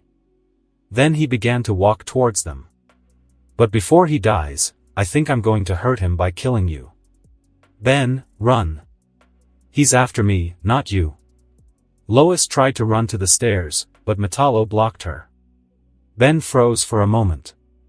What should I do? He wondered. He didn't want to turn into an alien here. There were still people working here, and besides, did he really want to do this again? In Ben's mind, if he chose to be a hero again, he'd never stop. But then he remembered all the times that he'd saved people. Had he asked for anything in return? No, he'd only helped people because it was the right thing to do. And since Metallo had less than friendly intentions towards Lois, Ben couldn't just look the other way. Still, there was no way that he was giving up his secret identity. Ben quickly bolted across the room, as did the few other people who hadn't already left. But unlike them, Ben wasn't trying to run. He slid behind a desk, and he was grateful that it had wheels. He began to push. Across the room, Lois was beginning to lose consciousness as Metallo choked her with his exposed hand. You have no idea how long I've waited to do this. Metallo sneered. Hey! Tin Man. Metallo turned his head to see a very large desk headed towards him, being pushed by what looked like a kid. Honestly, he hadn't seen that one coming. His grip loosened in surprise, allowing Lois to fall to the floor and crawl away. The desk slammed into Metallo's legs, causing him to fall on top of it. The combined momentum carried both the desk and Metallo towards the window. It shattered, sending both desk and supervillain plummeting 12 stories down. As Lois was working on getting air back into her lungs, she noticed Ben trying to do the same. She was more than a little shocked. Ben had attacked a supervillain. Not only that, but he had knocked him out of a window. She wasn't sure if that was brave or very, very stupid. Ben stretched his arms and grinned at Lois. Well, that takes care of him, huh? Lois shook her head. He's gone toe-to-toe with Superman. A fall like that's only gonna make him mad. Ben leaned his head out of the shattered window. There was no one else on the street. People had learned years ago to evacuate and seek shelter whenever a superhero brawl was about to commence. Ben could see the broken remains of the desk and a figure getting up. A gleaming, metal figure. Ah, man, said Ben. He looked at Lois. How mad do you think he's gonna be? Lois gave a small, sympathetic smile. He's going to want to kill you. Story of my life, Ben thought grimly, but outwardly, he only looked worried. I'm gonna go now. Ben tried to act as nervous as possible while backing towards the stairs. Lois nodded. Yeah, I'm going to see if I can get to Superman. He should be able to stop Metallo. Ben raised an eyebrow. But Metallo is right outside. Lois raised a notepad and gave a cocky grin. I never miss a story on Superman in Metropolis. Now it was Ben's turn to wonder if Lois was brave or very, very stupid. The two parted ways, with Ben heading out the back door. He cut around the side of the Daily Planet building, where he could see Lois trying to get past Metallo again, with the same lack of success as before, receiving a backhanded strike across the face. Ben scowled but took a few steps back. He then ripped off the gauze and activated the Ultimatrix. He cycled through his aliens until he reached one of his veteran forms, one that would work perfectly against a machine and might even be able to help Superman in his own fight. It's hero time. Metallo was about to crush Lois Lane. In fact, he was so sure that he would succeed that he was already planning the murder of that kid that had knocked him out of the window. However, he was distracted by a green flash, and the shout of a mechanical voice. Upgrade! A figure strode out of the alley. It was vaguely humanoid, in that it had 2 arms, 2 legs and a head. The similarities stopped there, however. The back and head of the thing were black and covered with green circuitry. The front was white, save for a strange symbol on its chest. A single eye glowed on its otherwise featureless face. The eye narrowed. Okay, ugly, the creature took a fighting stance, let's go. Metallo snarled, dropped Lois and then charged the thing. This was getting out of hand. First that kid, now this, whatever it was. Was there to be no end to this interference? Upgrade leapt at Metallo but didn't strike him. Instead, his body became more blob-like and then wrapped itself around Metallo's body. Lois' jaw dropped. Well, that was new. Metallo struggled as the alien somehow seeped into every part of his mechanical body. To the outside observer, Metallo appeared to be completely covered in tar and green circuitry. After a moment, Metallo froze, then walked over to Lois, who backed off warily. Relax, Mississippi Lane, said Upgrade/Metallo, I'm not going to hurt you. Lois wasn't convinced. Well, considering that you were trying to kill me a minute ago. Upgrade/Metallo shook his head. That was Metallo, not me. I have control over him now, he can't do anything anymore. Who are you? What are you doing here? Lois might have been afraid, but she was an investigative reporter. It was in her nature to seek answers. Upgrade/Metallo would have smiled if he had a mouth. First off, you can call me Upgrade. Second, I'm just here to help. Upgrade/Metallo looked around for a moment. I don't suppose you know where Superman is? As if in answer to his question, a smoking figure hurtled through the air, crashing through a building behind them. He was quickly followed by a familiar red and blue figure. Upgrade/Metallo looked back at Lois. Never mind, he said, I think I know where to find him. Turning away, 2 rockets somehow grew from Upgrade/Metallo's back, which in turn sprouted stabilizer fins. Lois blinked. Metallo had never been able to do that before. Upgrade/Metallo gave her a 2-fingered salute before rocketing away. Lois smiled. She had what all journalists live for, a new story. Superman was getting annoyed. Bizarro was difficult to deal with at the best of times, but this was the 5th time he'd had to smash the twisted clone through something. Why couldn't he just give up? His musings were interrupted by the sight of Bizarro struggling to his feet. Superman sighed. Maybe the 6th time would be the charm. Before he could move, a bright green beam of energy struck Bizarro in the chest, driving him to the ground again. Superman turned in midair to see what looked like a man made out of black paint and green circuitry rocketing towards him. The only thing that gave away his identity was a familiar symbol on his chest. Before he could say anything, the figure held up a hand. "Call me Upgrade." Superman nodded. "So, what's this one do?" Upgrade/Metallo spread his arms wide. "I can take control of machines and then make them better. This is what happened when I grabbed Metallo." Superman's eyes went wide. Metallo. What was he doing here? He was trying to kill Lois. "Don't worry," he added, after seeing the panic in Superman's eyes. "I stopped him, and Lois is fine." Superman sighed in relief. "Thank you." Upgrade/Metallo shrugged. "No problem, I'm just doing the hero thing." Both heroes noticed Bizarro getting back to his feet. "What do you say we end this?" Superman began charging his heat vision for emphasis. "Sure," said Upgrade/Metallo, "let's see just how powerful I can make this guy." Both of Upgrade/Metallo's arms became cannons. A third, larger cannon grew from his chest, and a small rack of missiles morphed from each shoulder. All of these weapons fired at once, joined by a green beam of energy from his eye, as well as Superman's own heat vision. The combined blast made a considerable crater in the ground and left a smoking and thoroughly smacked down Bizarro. The two floated down to street level. Upgrade/Metallo froze for a moment until Upgrade separated himself. Metallo fell to the ground, but instead of collapsing, he remained frozen in the same position.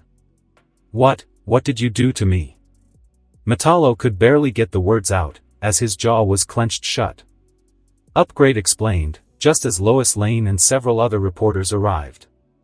"Before I left, I shut down every one of your systems except for your mind, your eyes, and your voice box." Upgrade looked up for a moment. "Of course, now I wish that I'd shut that last one off too." The reporters all laughed, while Superman gave a grin. Upgrade turned to Superman. "Think you could give a lift? I need to get something." Superman looked confused for a moment but nodded and grabbed Upgrade under his arms and took off before the reporters could ask any questions. Superman landed on a rooftop several miles away, where Upgrade looked around for a moment to make sure that no one could see them. When he was satisfied that they were alone, he turned back to normal. "I thought you said that you didn't want to be a hero anymore." Ben looked down at the streets below. "I was always taught by my parents and grandpa to do the right thing and to help other people to the best of my abilities." Ben grinned and held up the Ultimatrix. "And thanks to this, I've got a whole lot of abilities." Superman smiled back but then looked away. "I thought you blamed that watch for what happened to them." Ben's smile faded. "Maybe I still do. But I do know that they would be disappointed if I didn't do what I believe is right. I don't know, maybe I'm trying to honor them by living up to what they taught me." Superman nodded, then put a hand on Ben's shoulder. "I do the same thing. I try to live up to what both my Earth parents and my Kryptonian parents taught me." "Thanks, Clark." "No problem, Ben." Superman frowned. "So, what was it that you needed to get?" Ben shrugged. "Something that I left at your parents' house. I'll be back in a couple of hours." Superman tilted his head. "So, why did you need me to carry you here? You could have just transformed into Jet Ray right there." Ben stared at Superman for a moment, then slapped his forehead. "I am such an idiot," he mumbled. Superman was still laughing minutes later when Jet Ray took off toward Smallville. Ben arrived at the Kent farm, still kicking himself over completely forgetting that he could transform immediately. He had flown through an open window in the farmhouse, then transformed back to normal. He walked over to the house and opened the door to the sound of cheering. Confused, he followed the sound to the living room, where he spotted Martha, Jonathan, and Kara clapping and celebrating whatever was on television. Ben was embarrassed when he realized what they were cheering about. They were watching him help Superman beat Bizarro on a news report. Apparently there had been a news crew recording the entire fight. "Oh well," thought Ben, "at least here I'm getting good press." Supergirl, courtesy of her super hearing, heard someone come in, even over the volume of the television and the cheers. she turned to see Ben, she cried. The elder Kents turned to see Kara tackle Ben with a rib-cracking hug. That was so cool. Kara. Ben gasped, air. Kara quickly let go. Sorry. It's okay, Ben replied as he rubbed his sore side, just remember that I break easy when I'm human. We just saw what you did, Martha said as she placed a hand on his shoulder. I'm sure that your family would be proud of you. Ben felt so much pride when he heard that. Plus, added Kara, the way you used Metallo to beat down Bizarro? That was awesome. Thanks, but I think that Clark did most of the work, I just finished him off. Earlier in his superhero career, Ben had often bragged of his accomplishments, now he was more mature and knew how to be modest. Wait, why are you back here? I thought you'd still be in Metropolis. Kara tilted her head in confusion. I forgot something here, explained Ben, and if I'm gonna be doing the hero thing again, I'm going to need it. He quickly went upstairs but came back down only a moment later. He was wearing his green jacket. It was a simple change, but it seemed to make him an entirely different person. His eyes seemed to shine, and there was an almost cocky grin on his face. Hello, world, he said, Ben 10 is back. Chapter 4, Laying Down Roots. Metropolis Jet Ray made it back to Clark's apartment several hours after leaving the Kent farm. From there, he easily made his way to the Daily Planet building, where he found Clark and, to his surprise, Lois. Clark gave a small smile when he noticed Ben's trademark jacket. Lois, on the other hand, was considerably less happy. Where were you? Ben could tell that she was more than a little annoyed with him, probably because he disappeared near the presence of a psychotic supervillain. After Metallo attacked, I couldn't find you anywhere. What happened? Ben put up his hands in a placating gesture. Sorry, after Metallo got up, and you said that he would probably try to kill me, I freaked out. I got lost for a while, then I wound up at Clark's apartment. I got my jacket, then got directions back here. Lois' expression changed from worry to skepticism. How did you get into Kent's place? Ben's smile turned slightly condescending as he turned to Clark. You might want to consider locking up when you leave home, Clark. It was a lie, of course, but hey, Ben figured that it would make a convincing cover. Lois turned a glare towards her colleague. Really, Smallville? I swear, if you were living in Gotham, you'd have been robbed a dozen times over by now. Clark shrugged. Well then, I guess it's a good thing that I don't live in Gotham. Lois rolled her eyes. Whatever, I need to head home and finish my story on this new guy, Upgrade.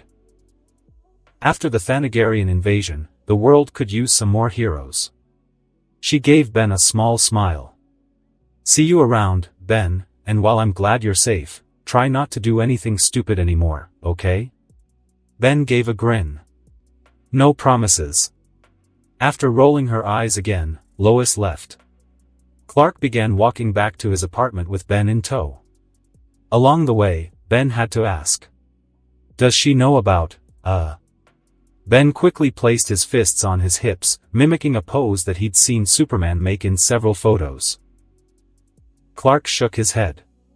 No, she doesn't know who I am, and I hope that she never finds out, for her sake. I don't want her placed in any more danger than she already is.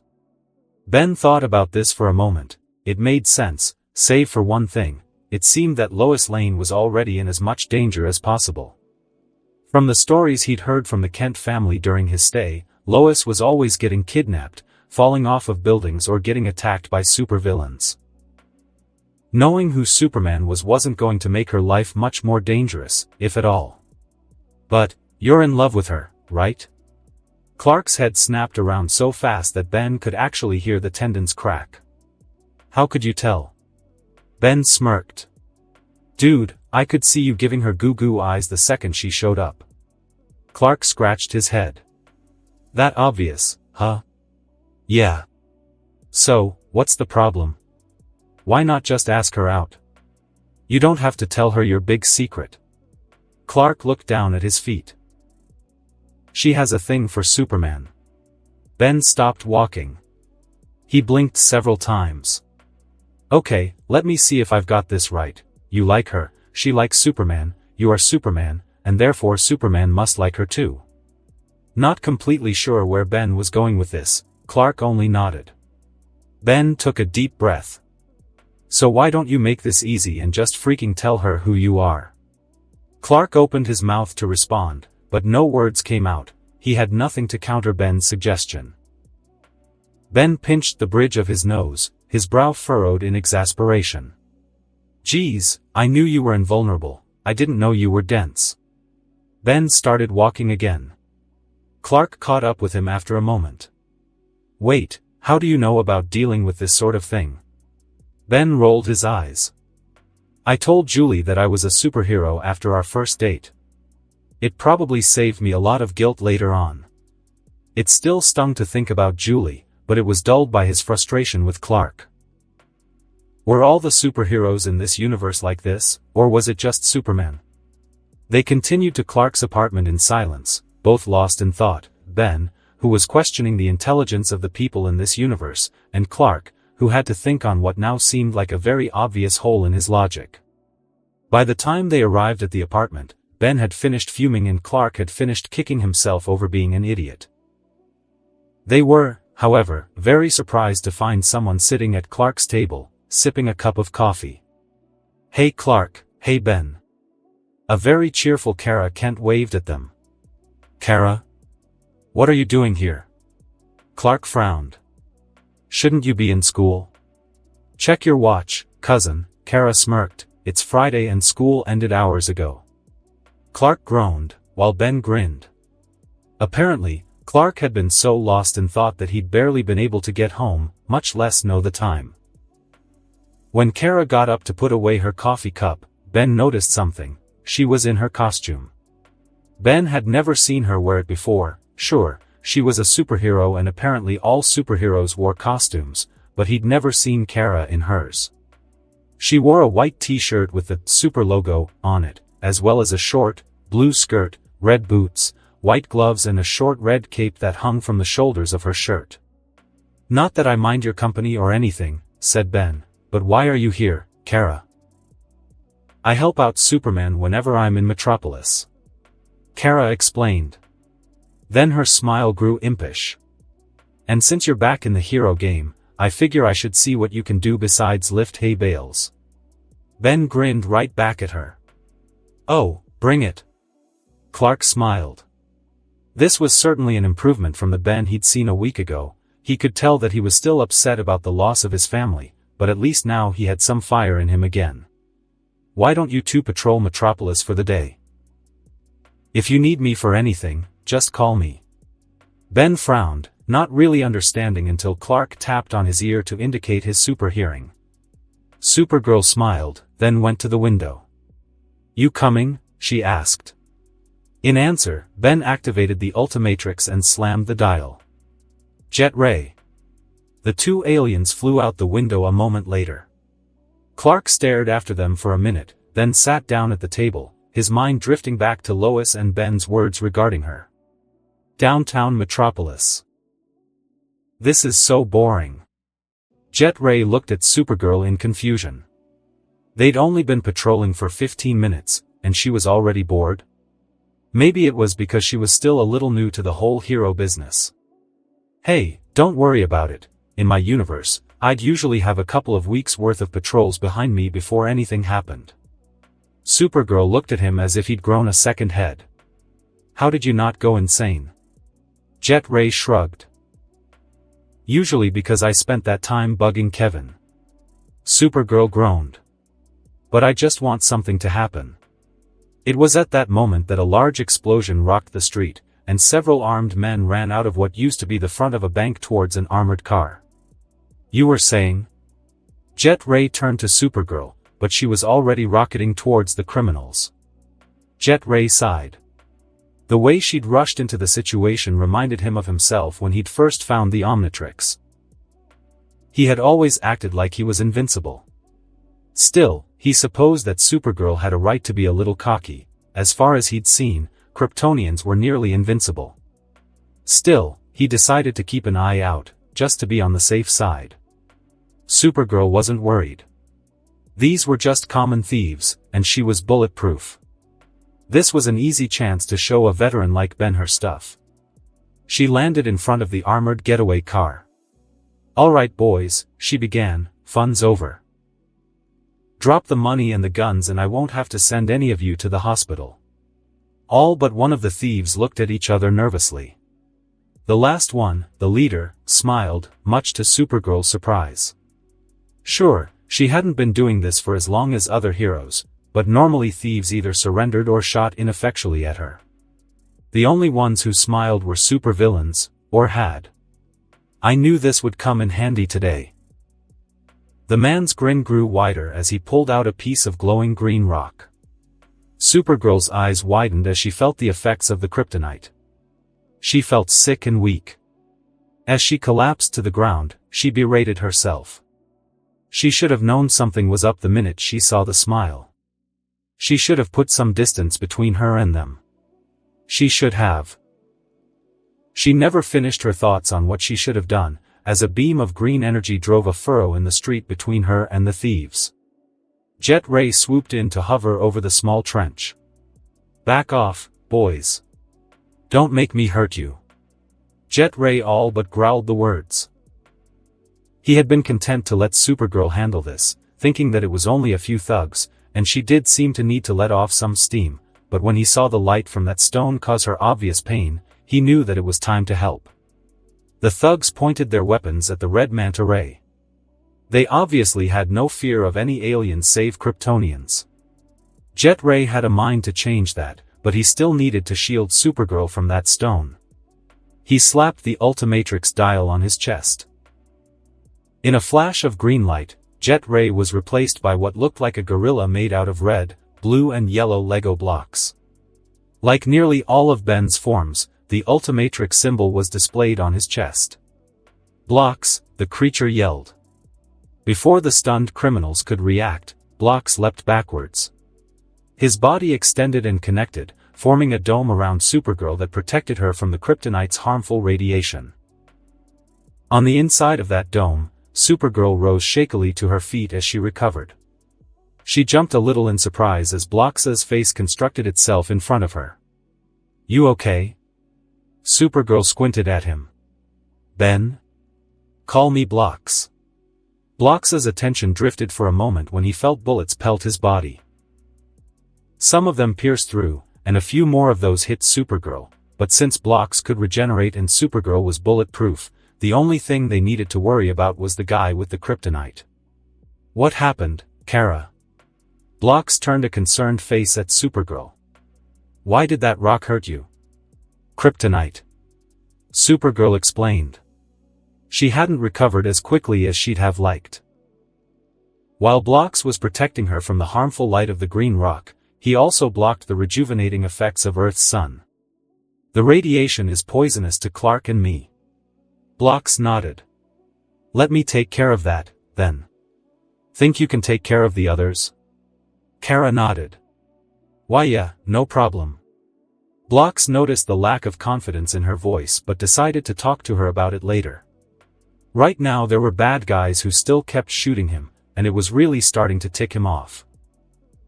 Focusing his abilities, 2 arms grew from the dome, wrapping around the hands of the leader of the thugs and, more importantly, around the kryptonite that he held.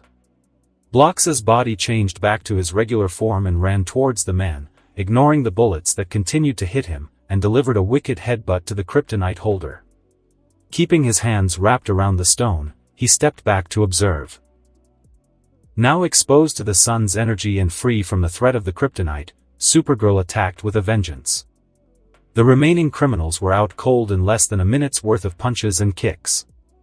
As the crowd of people that had gathered cheered, and the police arrived to take the would-be bank robbers into custody, Blocks extended his arms to grab the top of a building and pulled himself up. Supergirl quickly followed. After a few moments of roof jumping, Blocks sat down after making sure that the kryptonite within him was secure and wouldn't be a risk. Supergirl joined him a moment later. Blocks could tell that she was depressed. Her face was tilted down, and she was hugging her legs to her chest. "You okay?" Supergirl looked up at him. "No, not really, but I don't want to talk about it." "Trust me," said Blocks, it'll do you a world of good. But maybe we should get rid of this crypto whatever first." He held up a fist that contained the rock for emphasis. Supergirl smiled. "Kryptonite." Blocks rolled his eyes. "Whatever." Then he slapped the Ultimatrix dial. After the green light faded, Kara saw a green, humanoid, gooey creature with a small UFO hovering over its head. "Goop." The creature's voice was squeaky and sounded like it was being spoken underwater. Kara could spot the kryptonite in Goop's hand, but her eyes widened as she saw the stone dissolve right in front of her.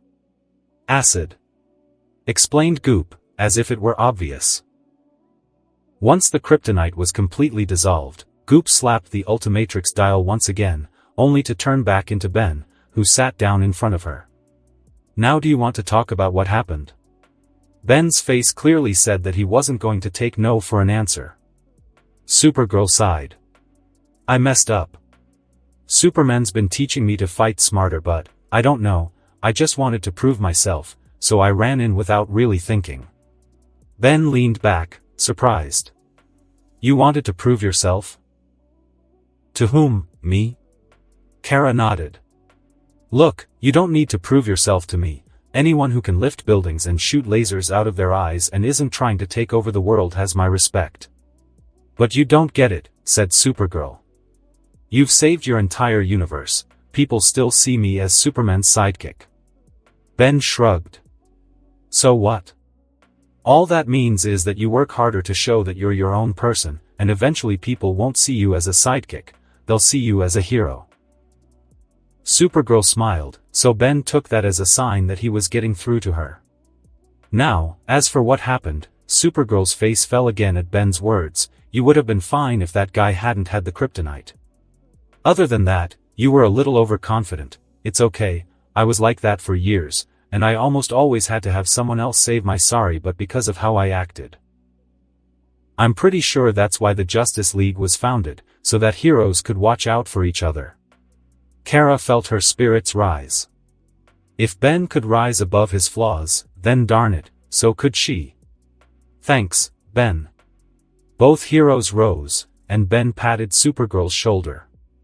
"Well, I learned not too long ago that it's good to talk about this sort of thing with a friend." Then he activated the Ultimatrix and turned into Jet Ray. "Come on," he said as he took off, "we've only been doing this for a little while. Let's check around the rest of Metropolis before we head back to Clark's place." Supergirl laughed as she flew into the air. "Knowing him, he's probably been worrying since the minute we left." Jet Ray joined in the laughter as they flew back to Clark's apartment. Unbeknownst to them, however, a certain superhero had been listening in on what they had been doing since leaving his apartment, only stopping when he heard his phone ring. His caller ID showed that it was someone who never called.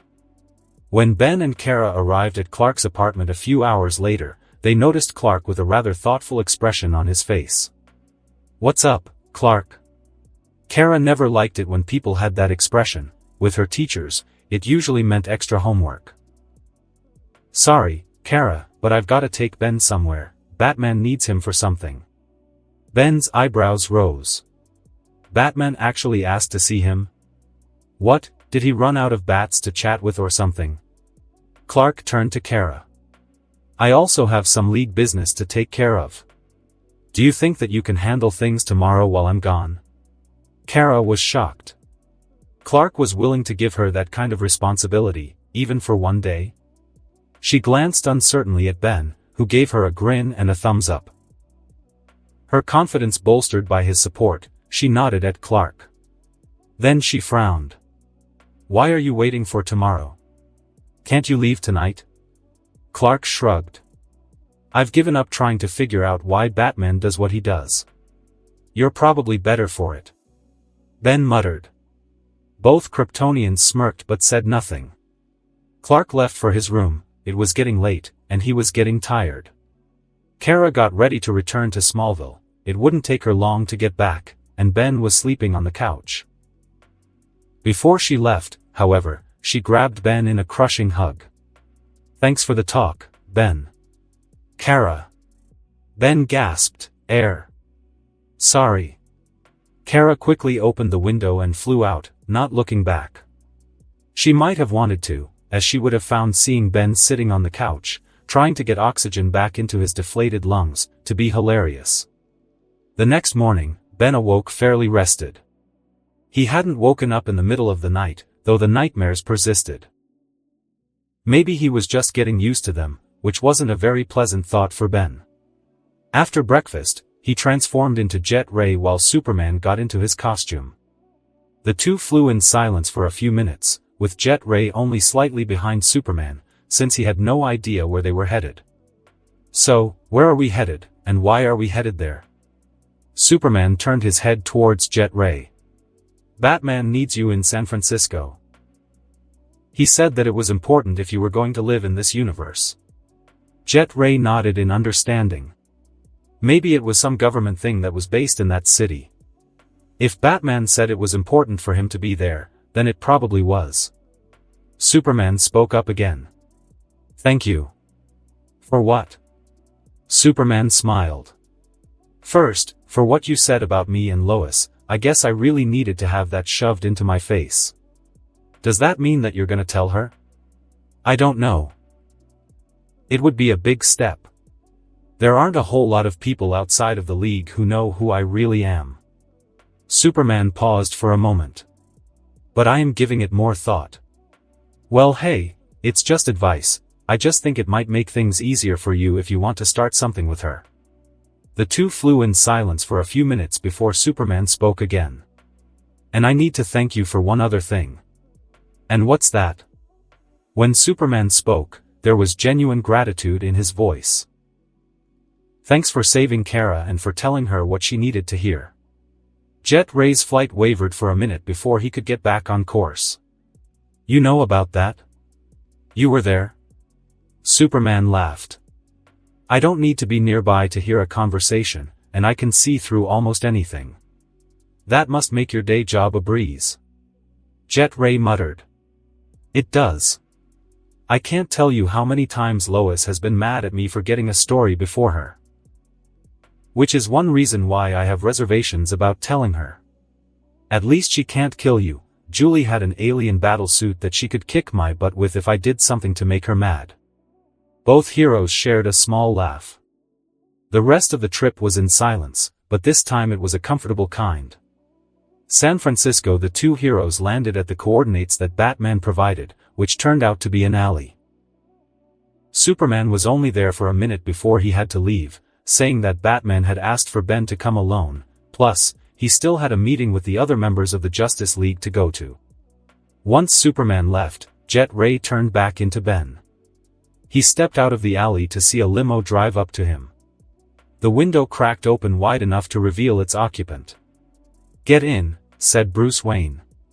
Ben complied, and the two rode in silence for a while, until Ben couldn't take it any longer. "Where are we going? Why did you call me here?" For a moment, Bruce's face stayed in its normal, impassive expression, then his mouth turned in a small smile. "Your new home." "What?" "You'll see." After a few minutes of driving, the limo pulled into the driveway of a nice house. From the outside, it looked like a normal, two-story home. There was nothing unusual about it. Bruce and Ben walked to the front door, where Bruce produced a key. He opened the door, and Ben's jaw dropped. The outside of the house might have been ordinary, but the inside was not. It looked like the homes of millionaires that he'd seen in movies. Bruce gestured for Ben to go inside. Further into the house, he saw an incredible living room, complete with a beautiful fireplace and an enormous television. There was a great kitchen, and through a glass door he could see all the way to the San Francisco Bay. He turned back to Bruce, but it took a moment for him to get his ability to speak going again. "How did you get this?" "Why?" Bruce smiled again. "I didn't get this for you, Ben, your parents did." "Come again?" "I've been spending the last few days constructing your identity in this universe, birth certificate, insurance, medical records. Everything that you will need if you're going to live here, including your parents' last will and testament. Ben frowned. How the heck did you get all of that stuff? I never even told you my parents' names. How could you have written up their will? When you told John to read your mind, he picked up more than just the memory of the 2 previous days. The pain was so fresh that you'd subconsciously focused on any and all information about your family in order to keep them close, and John read that too. Ben's frown deepened. Okay, next time I see that guy, he and I are going to have a little talk about personal boundaries. Bruce shrugged. It got you a home faster. Does it really matter now? I guess not. It didn't mean that Ben was any more comfortable with the idea of someone seeing all of his personal information, though. Bruce smiled, then turned around, heading for the door. Take some time off. See what's around the city. After all, if you are going to live here, you'll need to see what you need to protect. He paused in the doorway. Oh, I almost forgot, here's something else that you'll need. He handed Ben a small package. Inside was a cell phone, a couple of bank cards and a driver's license. Ben looked at Bruce curiously. Another gift from your parents. The cell phone has the numbers of everyone in the league, as well as the Kents. The bank is a few blocks away. You might want to see just how much money you have. I have a feeling that you won't have to work for a long time. With that, he closed the door. Ben stood frozen for a moment, then jumped in the air. This is awesome. Bruce, who had been about to enter his car, heard the shout and allowed himself a grin before getting inside. Ben spent a couple of hours exploring his new home, which included several more televisions throughout the house, a small room with a home gym in it, a large bedroom and a basement. Oddly enough, the basement was the only thing that wasn't decorated. It was just a basement. Ben had no idea why Bruce would leave that room untouched, but he figured that he'd have a use for it at some point. There were a couple of computers that Ben quickly set up thanks to gray matter. All in all, there wasn't anything that he didn't like about his house. Ben smiled. His house. 2 weeks ago, he was still living in his parents' house. Now he had a place of his own. After checking out everything in the house, he used his new phone to call the Kent home to let them know what was happening. Though he'd only known them for a week, they'd become almost like surrogate grandparents to him. When he'd called them, he'd also asked for Kara's phone number to let her know as well, but they told him that Kara had a bad habit of accidentally holding her phone too tightly and crushing it. They did say that they would tell her when she came back the next day. After that, Ben walked over to the bank. He was curious to find out just how much money his parents had left him. Once he did, a security guard had to ask Ben if he was okay. Apparently, he'd spent about 5 minutes not moving, just staring at the screen on the ATM. As Ben walked away, he kept muttering to himself.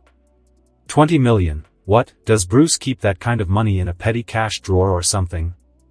2 stops on his way back home were a supermarket and a clothing store. The cashier gave him a funny look when he bought nothing but black t-shirts and jeans, but he'd only shrugged. It's my style, he'd said.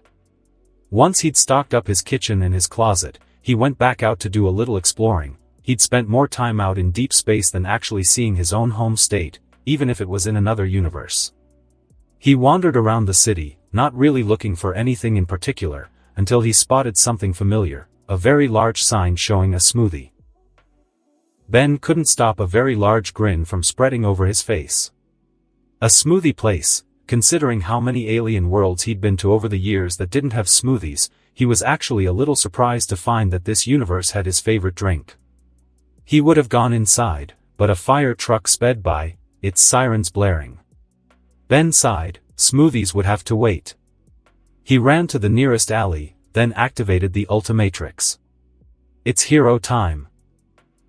1 month later, Ben kicked back on his couch, flipping through channels on his TV. He hadn't been that busy over the last few weeks. San Francisco didn't really have much in the way of supervillains, not that Ben was complaining. In fact, aside from the occasional accident, fire, or robbery, the city was pretty quiet, at least by the standards of a superhero. It was San Francisco, after all, and that city is not quiet. Maybe that was why Batman got me a house here, mused Ben. Still, he'd become a popular hero, at least, his aliens had become popular. He had no intention of people discovering his secret identity a second time.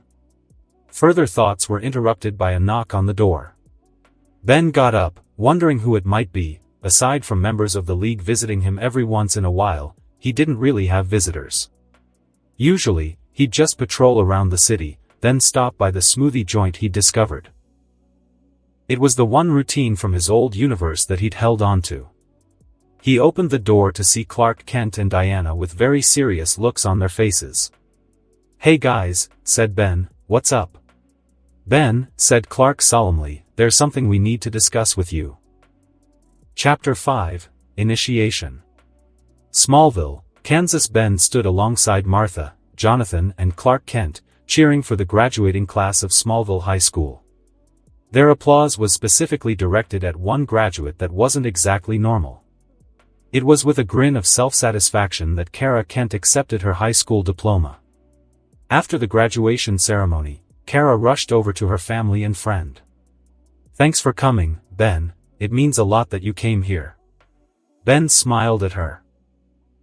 "Hey, on a day as important as today, how could I miss it?" She had been pleasantly surprised to find Ben attending her graduation. He had apparently been trying to stay hidden in order to surprise her, but it's rather difficult to hide from someone with superhuman senses. After receiving hugs from all four of her personal audience, the Kent family plus one returned to the farm. Most of Kara's graduating class was planning a party later that night, but Kara had a much bigger event to attend. Clark and Kara went upstairs to get into their costumes, while Ben began cycling through his various aliens. Upon finding the form he wanted, he slammed the dial of the Ultimatrix. Superman and Supergirl came back down the stairs in time to be greeted by the familiar flash of green light. Shock squatch. The alien that Ben had turned into looked like a large ape and had primarily yellow fur, with black fur covering the forearms, lower legs, waist and head. The face, feet and hands were gray-skinned, and a yellow, trident-like crest emerged from its forehead. The Ultimatrix symbol appeared on a belt around his waist. Supergirl gave a thumbs up, while Superman chuckled. "You're going to make quite the impression with that one, Ben." Shock Squatch shrugged. "Hey, if you're gonna meet people, make sure that they don't forget ya, eh?" Oddly enough, the alien spoke with a Canadian accent.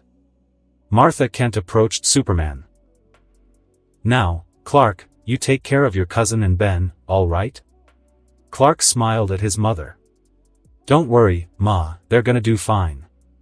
Martha smiled back, then rejoined her husband at the table. "Have fun, kids." Jonathan waved at them. The three heroes nodded, and Superman put a finger to the communicator in his ear. "We're ready." A white light surrounded the trio, growing brighter by the second. When it became too bright to look at, it cut out altogether. When the light disappeared, the heroes disappeared with it. 3 months ago, Ben, said Clark solemnly, there's something we need to discuss with you. Sure. Ben felt a little uneasy as he let Clark and Diana into his home. Both of them seemed very serious, almost grim. He tried to remember if he'd done something wrong. Had he broken some law or disobeyed a rule that superheroes had to follow? So far, no one had mentioned any wrongdoing on his part. What's going on, guys? Ben gestured for the two heroes to sit at his table, which they did. There's something we need to ask you, Ben. Diana looked briefly at Clark, who nodded at her. Do you remember what happened the day after we defeated the Thanagarians? Ben shrugged. I remember getting a little snappish with you guys. Sorry about that, by the way. Diana smiled. It's perfectly understandable, given what you went through. However, before we found out what had happened to you, we had been planning to offer you membership in the Justice League. Ben's eyes widened. He remembered Superman telling him that the world needed more heroes like him and then interrupting him. Had he really been about to offer him League membership? Looking back, Ben realized that immediately taking them up on that offer would have been a bad move. he had needed the time to grieve, which had led to him staying at the Kent home for a week. Clark took over for Diana. I know that it still hasn't been that long for you, Ben, but we'd like to extend the offer again. Will you join the Justice League? Absolutely. Clark and Diana were slightly taken aback by Ben's lack of hesitation. Are you sure that you don't want to think about it? Ben smiled at them. Aside from me, the only other real superheroes in my universe were Gwen, Kevin, and Professor Paradox. Ben decided not to mention the Galactic Enforcers. Those guys were decent heroes, but they could be downright silly. Joining the Justice League is a chance for me to be part of something greater, to do more to help people. How can I refuse? Thanks to her empathic abilities, Diana could feel the resolve in Ben's spirit, just as she could feel the pride in Clark's. She felt the same pride for this young man. He had been hurt badly, but he was still willing to fight on. Any Amazon would have been proud to fight alongside someone like him. So, said Ben, rubbing his hands together in anticipation, when do we start? I'd love to start smacking down some supervillains right now. Clark laughed at his young friend's enthusiasm. Not yet, Ben, actually, we invited you pretty early, as sort of a thank you for helping us during the invasion. In about another couple of months, we'll start sending invitations to other heroes around the world, then, we'll bring them all up to the Watchtower. Ben tilted his head. Wait, I thought the Watchtower was destroyed. It was, but we're in the process of building a new one. It'll be better than ever and can be a permanent home for any full-time heroes. Ben grinned. Cool. So, who else are you inviting? How many other heroes? Superman shrugged. Batman is still looking over his files on them to see who's qualified, but I can tell you that there'll be a lot. Diana interrupted him. And I can tell you that you were the first on the list of candidates. If someone had told Ben that a few years ago, he would have let that sort of pride go to his head. Now, however, he only felt honored. He was going to be part of something bigger. The Watchtower, the light of the teleporter faded, and Shocksquatch, Supergirl and Superman stepped out to see a massive room. It looked like it could have held at least a few hundred people. Shocksquatch and Kara looked around, impressed with what they saw. Superman smiled at them like a proud father, then waved over the rest of the founding members of the Justice League. Glad to have you with us. Green Lantern got a glare from Supergirl for only addressing Shocksquatch, so he grudgingly added, both of you. Yeah, welcome aboard, you too. The Flash slapped Shocksquatch on the hairy arm. Unfortunately, he got a mild electric shock out of it. Sorry. Shocksquatch rubbed the back of his head in embarrassment. Guess I'm a little nervous. I built up some electricity without meaning to, Green Lantern shook his head. Alright, all of you step off the teleporter, I've gotta go get some more recruits. The League members, both new and old, walked down the stairs as the teleporter flashed again, sending the lantern back down to the Earth's surface. Shocksquatch chatted with Flash and Wonder Woman, while Supergirl walked beside her cousin. As they passed by a window, Supergirl stopped to see an amazing view of the world below. Seeing her adopted homeworld reminded her that it was more than just an honor to be a member of the Justice League, it was a responsibility. Never gets old, Supergirl turned to see Shocksquatch watching the Earth below them. I've been in space more times than I can remember, and even if it's not the same Earth, it's still one of the coolest things I've ever seen. Reminds me of what we have to fight for. Shocksquatch nodded. All the more reason to get to know the people we'll be fighting alongside. Come on, I think some more are arriving now, Supergirl followed his gaze, and indeed, there was another glow surrounding the teleporter, more new Leaguers were coming in. Come on, said a grinning Supergirl, let's meet the team. A couple of hours passed, and both Ben and Supergirl had split from each other, talking to the growing number of heroes. Early on, Ben went to find a secluded spot to transform back to normal. Even though Azimuth had upgraded the Ultimatrix, he had still refused to give Ben access to the Master Control. That meant that he still needed to let the Ultimatrix recharge, though he could remain as an alien for up to an hour.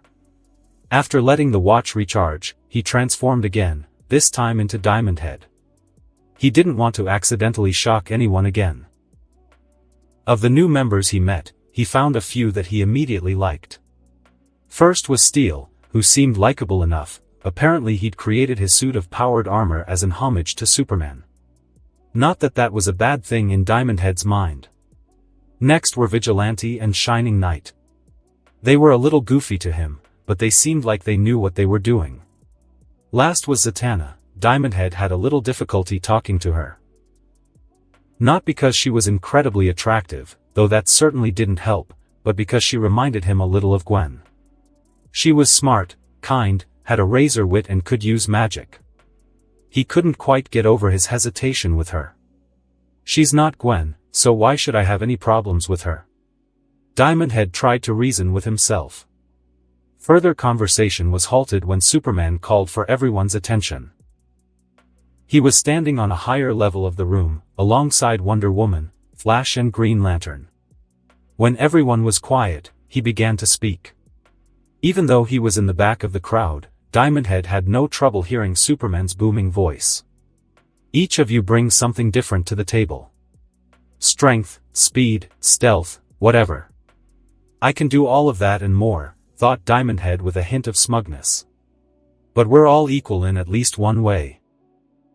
Each of us is willing to make the sacrifices a hero needs to make. Superman seemed to stare right into Diamond Head's eyes. Even the ultimate one. I know that better than most.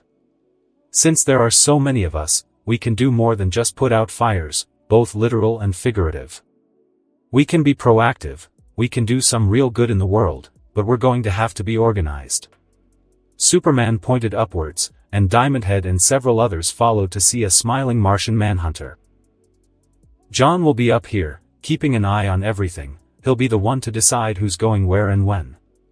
I know a lot of you are used to making those decisions by yourself, but from now on, we have to be more coordinated than that. We can't be cowboys anymore. Superman smiled. Or cowgirls.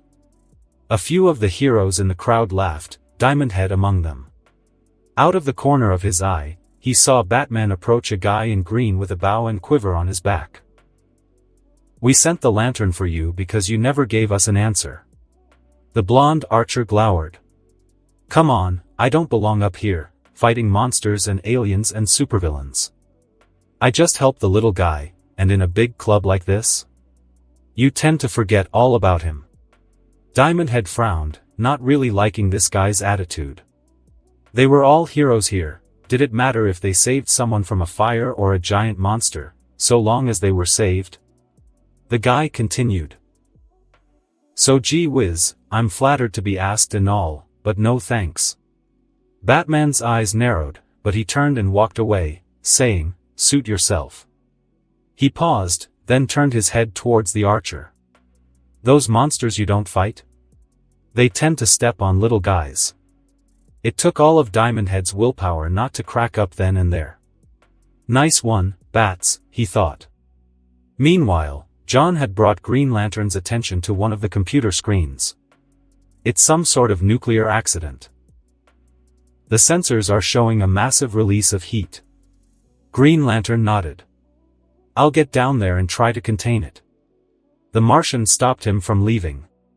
That's the odd thing, it's not dissipating. It's moving in a straight line. He looked down at a digital roster of the League members. Take Captain Atom, he might be able to absorb some of the radiation. Right.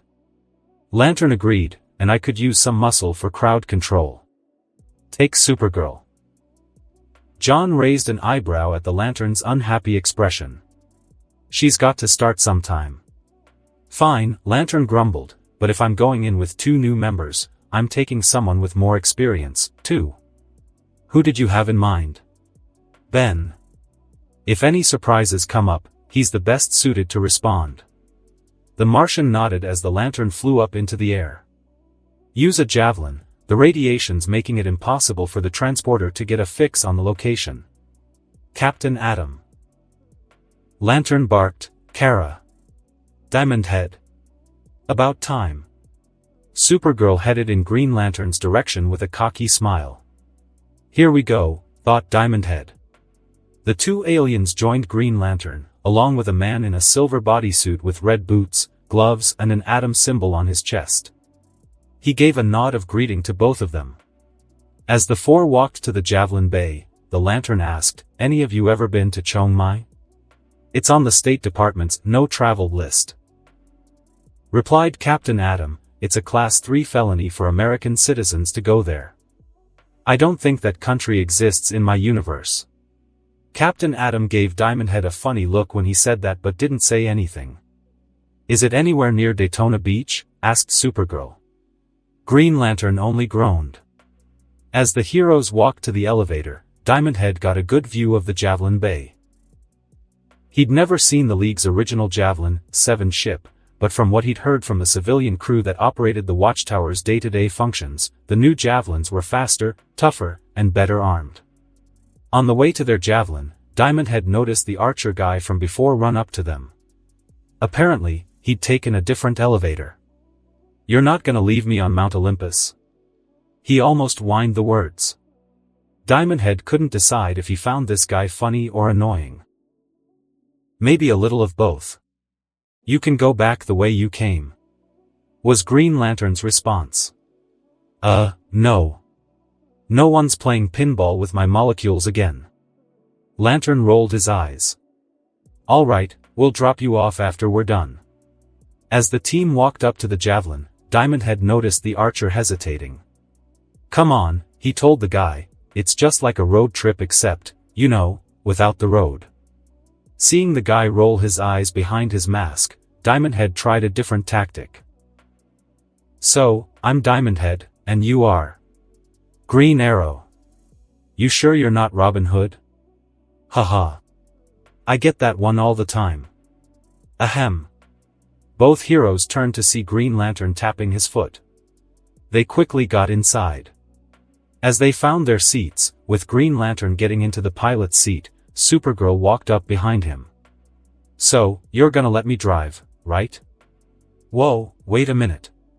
Captain Atom had a worried expression on his suit-covered face. "Has she been certified in a Javelin?" Supergirl sat down and gave him a look. "Why don't you take the stick out, Corporal?" "It's Captain," was the huffed reply. Diamond Head snickered while Green Arrow gave Supergirl a thumbs up. As the Javelin took off, Diamond Head got a good view of the Watchtower. It was a massive structure, built to hold hundreds of people. It looked like a massive white and gold pillar, with an incomplete ring piercing the top. It was an incredible sight.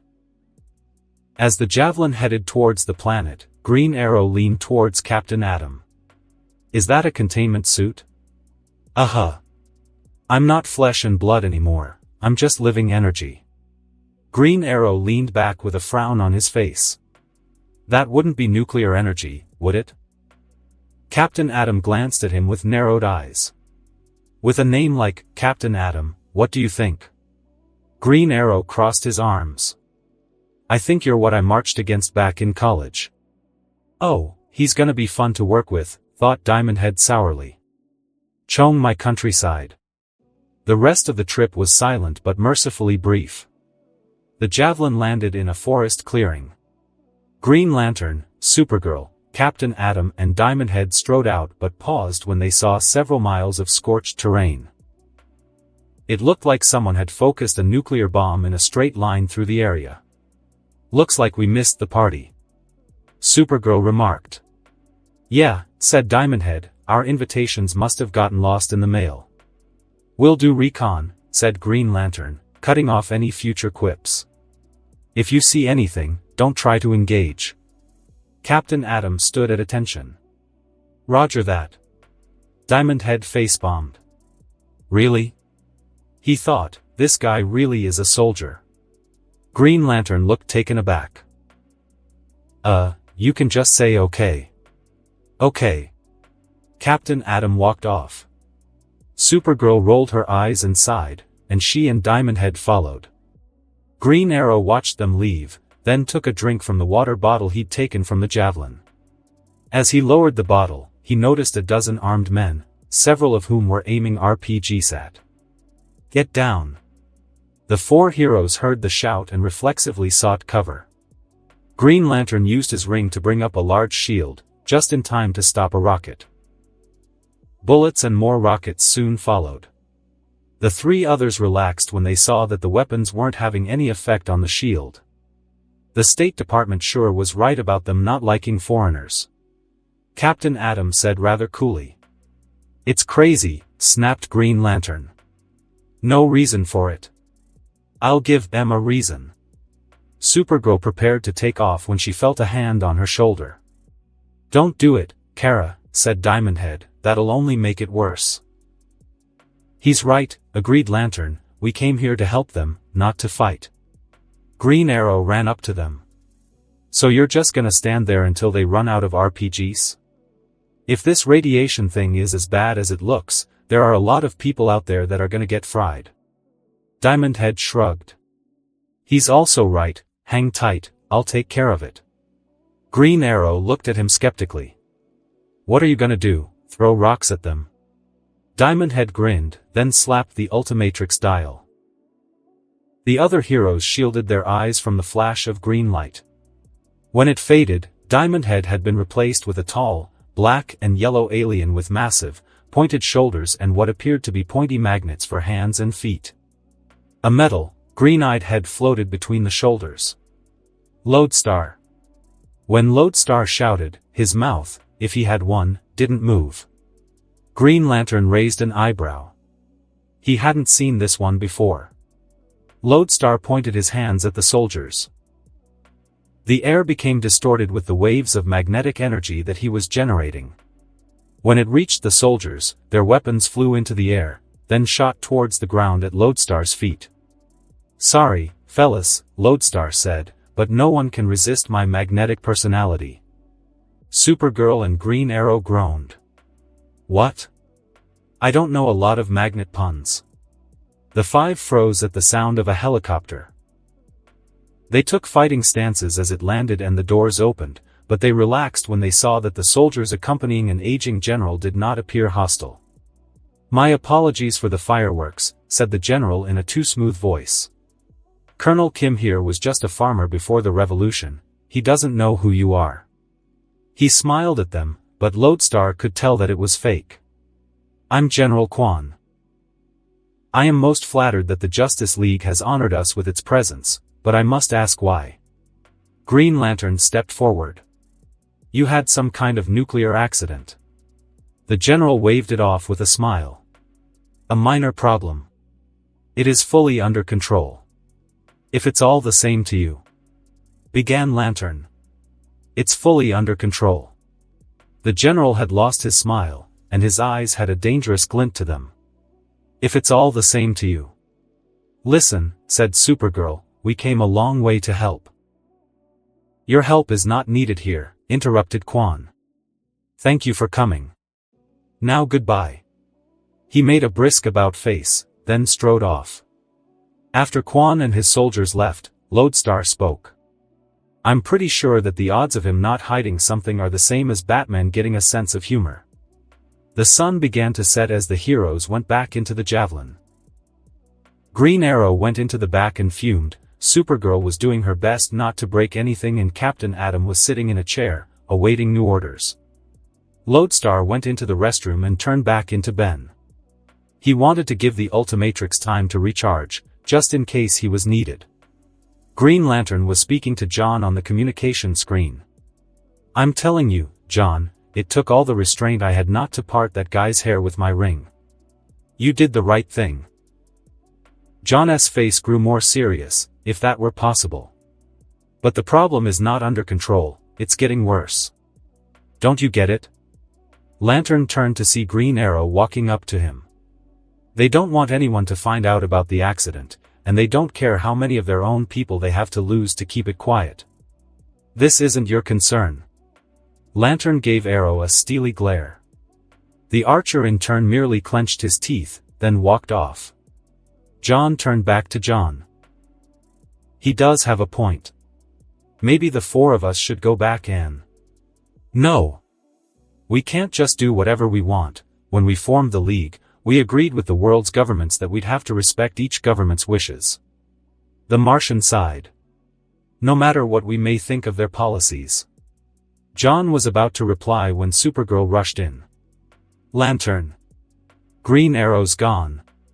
And so is the Geiger counter, added Captain Atom. Man, said Ben, now transformed into Jet Ray. There's being brave, and then there's being stupid. We better find him before he starts an international incident. It took some searching, but thanks to Supergirl's advanced senses, they located Green Arrow. What they hadn't expected to find was the Archer firing explosive arrows at the source of the radiation, which turned out to be a several hundred-foot-tall robot. A robot with giant cannons for arms and a metal skull wreathed in flames. The machine was about to vaporize Green Arrow, but he was saved when Lantern flew in and picked him up. There are some people over by that cliff. The Archer pointed to where some civilians and soldiers had indeed been cornered at a cliff. The only thing stopping them from escaping to the adjacent hillside was an enormous crevasse. I'll try to drain it. Captain Atom flew off, with Supergirl right behind him. I'll work on getting those people out of there. Jet Ray flew in low before landing at the edge of a cliff. He slapped the Ultimatrix dial. Blocks. The building block alien stretched himself out, creating support struts and handrails along the way, until he made a perfect bridge. His head grew out of one side of the bridge and he yelled at the closest man. Go! Run for it! The man in question put a tentative foot on the bridge, but when it held, he smiled and waved the others forward. Green Lantern and Arrow stayed nearby, in case the robot returned from its battle with Supergirl and Captain Atom. As the people ran across him, Blocks noticed Captain Atom pulling the fiery energy out of the robot. The metal monster tried to attack him, but with more energy drained than generated, it fell to its knees. Unfortunately, Captain Atom must have reached his limit, because a small explosion erupted from his hands, and he fell to the ground. Supergirl flew down to check on him, then attacked the robot. Surprisingly, it was able to withstand her attacks and then smacked her into a hill. She shook her head to clear it, but instead of returning to the fight, she flew back to where people were still streaming across blocks and lifted a truck full of soldiers to the other side. In a few colossal steps, the robot was upon them. It was now a race to see what would happen first. Whether the innocent people would get to safety or the robot would vaporize them all. The robot pointed one of its cannons straight at Blocks and fired. Green Lantern created a shield to block the energy beam, and for a moment, it held. But the shield began to crack, then shattered, just as the last person made it to safety. Even though he was only grazed, the beam's power was more than enough to leave him unconscious and covered in radiation burns. The rest of the beam, however, struck Blocks. The bridge shattered, and as it fell into the crevasse, the largest piece reforming into Blocks's normal form. Before he could turn into something that could fly, he bounced off of the cliff wall and shattered. Before his pieces fell onto the ground below, the last thing he heard was Supergirl's voice. Ben. Ben awoke with a terrible headache. I've got to stop falling off of high places, it's really bad for my health. He glanced up. It was completely dark, he must have been out for a while. Then he remembered, he'd shattered into pieces. How was he still alive? Had he regenerated as Blocks before transforming back? That was odd, usually, he transformed back when he was knocked out. Maybe it was an ability of Blocks's species or something. He pushed that thought aside, now he needed to find the others. Activating the Ultimatrix, he selected Jet Ray and slammed down the dial. Astrodactyl. Ben had turned into what looked like a red pterodactyl with a jetpack. Okay, Astrodactyl works too, I guess. Activating his jetpack, he flew up and, once he got his bearings, headed towards where the javelin was. Thanks to Astrodactyl's speed, he reached it in only a few minutes. Thankfully, it was still there. When he reached the base of the ramp, the Ultimatrix dial began to blink, signaling that it was almost out of power. He quickly slapped it, transforming back into Ben. Maybe fixing me when I was unconscious drained the power, thought Ben. Oh well, it'll recharge soon enough. Another fun upgrade of Azimuth's was that when the Ultimatrix ran out of power, it only took a few minutes to recharge. If Ben transformed back to normal before his hour was up, it only took about a minute. He considered waiting for the power to recharge, but then he heard shouting. Concerned, he rushed up the ramp and saw Green Arrow and Captain Atom face to face, only barely separated by Supergirl. "Hey," she shouted. "There's a giant robot on the loose and we've got a teammate missing, so either stop playing Alpha Male Smackdown, or I'll take care of this myself." "Wait, who went missing?" The three heroes froze, then turned to find a grinning Ben Tennyson leaning against the wall.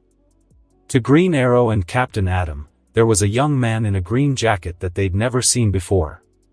To Supergirl, there was a friend that she'd begun to think was gone forever. "Ben," she whispered, then flung herself forward. "Ben." Ben prepared himself for another one of Kara's bone-crushing hugs, but it never came. Instead, while she wrapped her arms around him tightly, it wasn't an uncontrollable hug of enthusiasm, it was as if she held him just to make sure that he was real, that he wasn't a ghost. He gently returned the embrace. "Don't worry," he said soothingly, "I'm okay." Supergirl let go, then wiped a few stray tears away. "Don't ever scare me like that again. I'll do my best to avoid getting blasted by giant radiation robots and getting thrown off cliffs." Kara punched him in the arm. "Ow. What was that for?" Supergirl rolled her eyes but said nothing. Green Arrow, on the other hand. "Who the heck are you?" Ben sighed. "Okay, short version, that shape-shifting guy with all the different powers is me. I can turn into aliens from another universe." Ben tilted his head, as if in thought. "Don't tell anyone, will you?" Arrow gave a lazy salute. "Superhero's honor." "So," said Ben, looking around, "where's Lantern?" The mood instantly changed. The smiles turned into depressed frowns. Captain Atom stepped to the side. Lying in the infirmary bed was Green Lantern. His body was covered in bandages. Anything not wrapped in gauze showed cuts, bruises and burns. Ben's eyes widened. He hadn't expected the Lantern to be that injured. "What do we do now?" Captain Atom's question snapped Ben back to the others. "Well, we know that a head-on attack isn't going to do squat. We need to find who built it. If they can create something that powerful, they would need a way to stop it, right?" Ben's question seemed reasonable to the others. "I saw some guys in hazmat suits in the village nearby," said Green Arrow. "They should know something." "Thought you weren't on the team?" growled Captain Atom. "Hey," interrupted Ben before another fight broke out, "we could use all the help we can get." Captain Atom stared at the archer for a moment. "Okay, but I'm gonna be too busy to cover your sorry." "Wouldn't ask you to," came Green Arrow's response. Ben sighed. He could only hope that the two would stop butting heads, either that, or stay far away from each other. In the smoking ruins of the village, soldiers kept watch over men in hazmat suits who checked the area with Geiger counters and muttered to each other in worried tones. They took a step back as Supergirl, Green Arrow, Captain Atom and Chromastone stepped forward. "What are we up against?" Captain Atom asked a hazmat-wearing man. When he didn't answer, Supergirl said, "He asked you a question." Before the man could say anything, a soldier barked, "Don't answer them. That's classified informa." He was interrupted when Supergirl lifted him up by the front of his body armor. "I've just about had it with you guys." She glared at the soldier. "You've got to the count of 5. 1. 4. Her eyes began to glow red as she charged her heat vision. The soldier's uniform began to smoke. "I'd speak up if I were you," said Captain Atom. "Yeah," added Chromastone, "it might be better for your health. It was supposed to be our protector." The hazmat-wearing man sat down and pulled off his helmet. His face was covered with radiation burns. "It was supposed to protect us from the foreigners." Seeing as they were finally getting some answers, Supergirl lowered the soldier, who ran off in fear. Green Arrow knelt in front of the burned man. But then you lost control of it, is that what happened? The man nodded, then looked in the direction of several other men in hazmat suits. One of them pulled a gray rod out of a crate. We have carbon rod dampeners. But we couldn't get close enough to put them in. Captain Atom looked down at the man. Where's its reactor? The front of the upper torso. But it's too hot, you won't make it. I'll worry about that. Chromastone rubbed his chin thoughtfully. Hey, guys. The three heroes turned to him. I think I've got a plan. The heroes flew in the direction of the robot, with Green Arrow being carried by Supergirl. They landed far enough away that the rampaging machine couldn't see them. Chromastone turned back to normal. So, said the Archer, what's this plan of yours, kid? Ben smiled. Okay, first I'm getting behind it. Once I do, I'll hold it still for as long as I can. While I'm doing that, Captain Atom flies up to the reactor and shoves the carbon rod inside. That should kill it. Supergirl, stick with the captain. Whatever he needs you to do, do it. Got it. Supergirl's cocky smile was back. She was certain that they'd win. Ben turned back to Green Arrow. As for you, take a couple of the rods from Captain Atom. If something goes wrong, you're our backup. If you have a shot, take it. Green Arrow considered this as he accepted a couple of the carbon rods from Captain Atom. It seemed like a good plan, except... How are you gonna hold something that big? Ben only smiled. You'll see. Then he activated the Ultimatrix, twisting the dial until he found the alien he wanted. It's hero time. The others shielded their eyes from the green flash. Now, there was a blue and black velociraptor with a strange visor covering its face and wheels for feet. The Ultimatrix symbol was displayed on its chest. XLR-8. Green Arrow raised an eyebrow. How are you gonna stop it with that? XLR-8 smiled behind his visor. Oh, this is just to get me behind it without it noticing me. He turned to look at the robot, which was destroying everything around it. Are you too sure about this? Green Arrow asked, if you get too close, the heat could fry you. I know. That was all that Captain Atom said. I've been through worse. Said XLR-8, shrugging. As the three superpowered heroes prepared to move out, Green Arrow called out. Captain. Captain Atom turned to see the Archer holding out his hand. He stared at it for a moment, then shook it. XLR-8 smiled at the solidarity. Let's go. In a blur of motion, he rushed towards the robot. Captain Atom and Supergirl flew towards the robot, the carbon rods tucked under Captain Atom's arm. Try to distract it, he called out. It'll give Ben more time to get into position. Roger that. Captain Atom raised an eyebrow when she repeated his own words from earlier.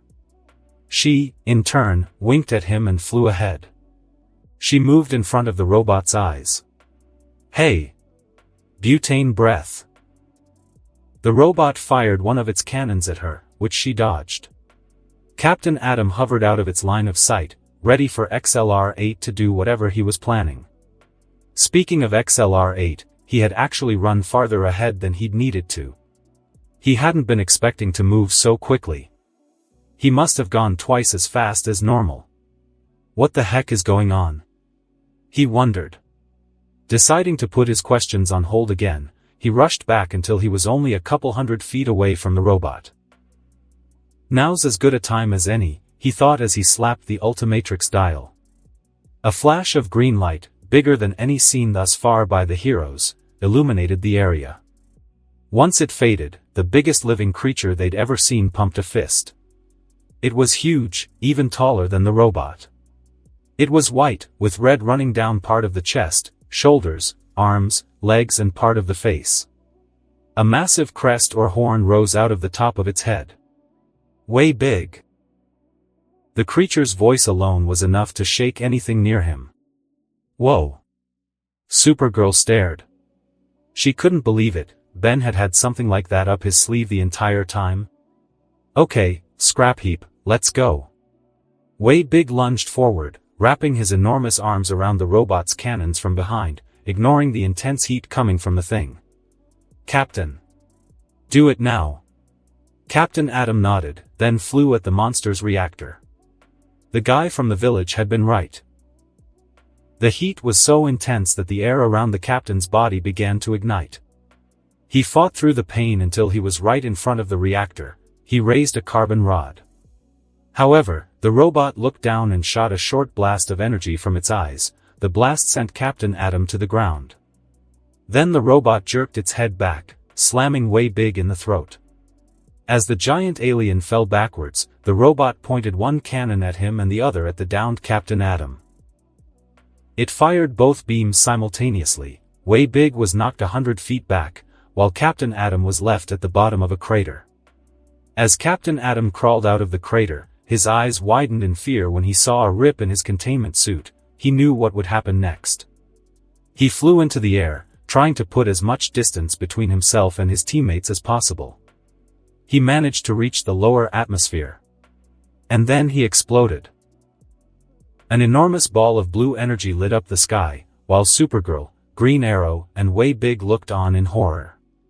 In a rage, Supergirl charged at the robot, not caring if her attacks had been ineffective the last time she'd fought the thing. In response, the robot slammed its arm into her, knocking her into a hill. Green Arrow gritted his teeth, then looked at the carbon rod in his hands. This thing is never gonna fly straight, he thought. Thinking quickly, he snapped it in half. Taking one half, he used some spare bowstring in his belt and wrapped the rod to one of his arrows. He looked up just in time to see a very large cannon pointed in his direction. He began to run. Big saw the cannon fire, and a massive explosion lit the area. His eyes widened. In the span of just a couple of minutes, he'd lost 2 teammates. For a moment, he was back in his own universe, back in Bellwood. He saw his destroyed home and saw his dead friends and loved ones. He looked at the robot, but all he saw was him. No! Big rushed the robot again, slamming both massive fists against its shoulders. The robot was driven to its knees. Big began punching the machine over and over. Not again, he shouted, not again. Kid, move. Big turned his head to see a dead man. Standing on a tall rock, his costume torn and his hat missing, was Green Arrow. Somehow, he'd been able to stay out of most of the blast. He drew back his bowstring and aimed his carbon rod-tipped arrow. Big dove to the side. Say, dirtbag. Green Arrow took the shot. The arrow flew straight and true, directly into the reactor. The robot let out a final roar as it powered down. With a roar of her own, Supergirl flew up and delivered a powerful uppercut, while Big drove his fist towards the robot's chest with all of his strength. The robot was decapitated just as its heart was ripped out.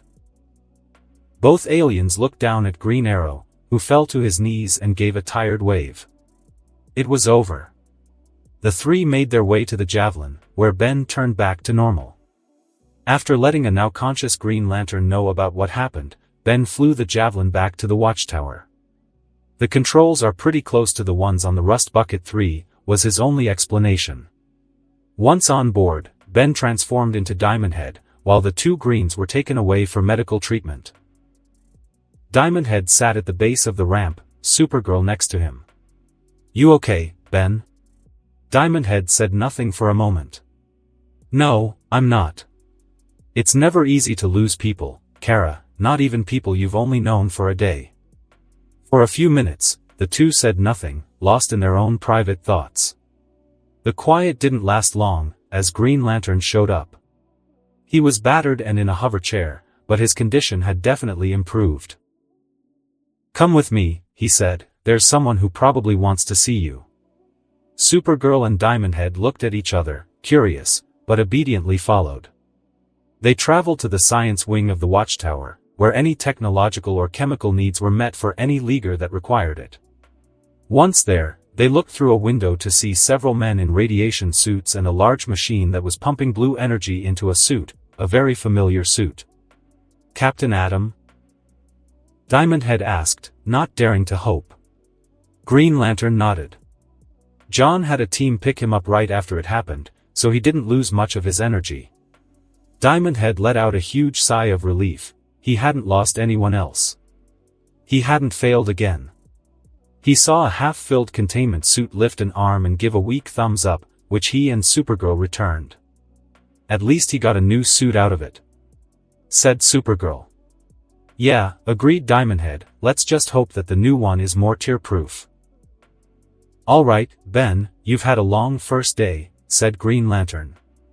"Why don't you head home and get some rest? We'll bring you back up tomorrow." Diamond Head nodded. "Okay, sure, I'll see you both then. Good night." "Good night," called out Supergirl. She turned to Green Lantern with a smirk. "So, aren't you gonna give me the 'you did good' speech?" Green Lantern glared at her. "You're headstrong, unprofessional, and overconfident. If Ben hadn't been around, what do you think might have happened? For all we know, you could have started an international incident. You could have gotten someone killed. If you ever act like that on a mission again, I will personally see to it that you are kicked out of the league. I don't care who your cousin is." He turned his chair and moved away, then stopped. He looked at Supergirl's crestfallen face. "And incidentally," he added, "you did good." Then he left. Supergirl looked stunned for a moment, then a bit of her smile returned. As Diamond Head headed to the teleporter, he passed by the locker rooms and noticed Batman leaning against a wall. Curious as to what the Dark Knight was doing, he did his best to stay out of sight. The door to the showers opened, and Green Arrow walked out in a towel. "Well, if it isn't the monster killer." Batman had a small smile on his face. "I was lucky," said the Archer, looking down, "so was everybody else. Still don't think I belong up here."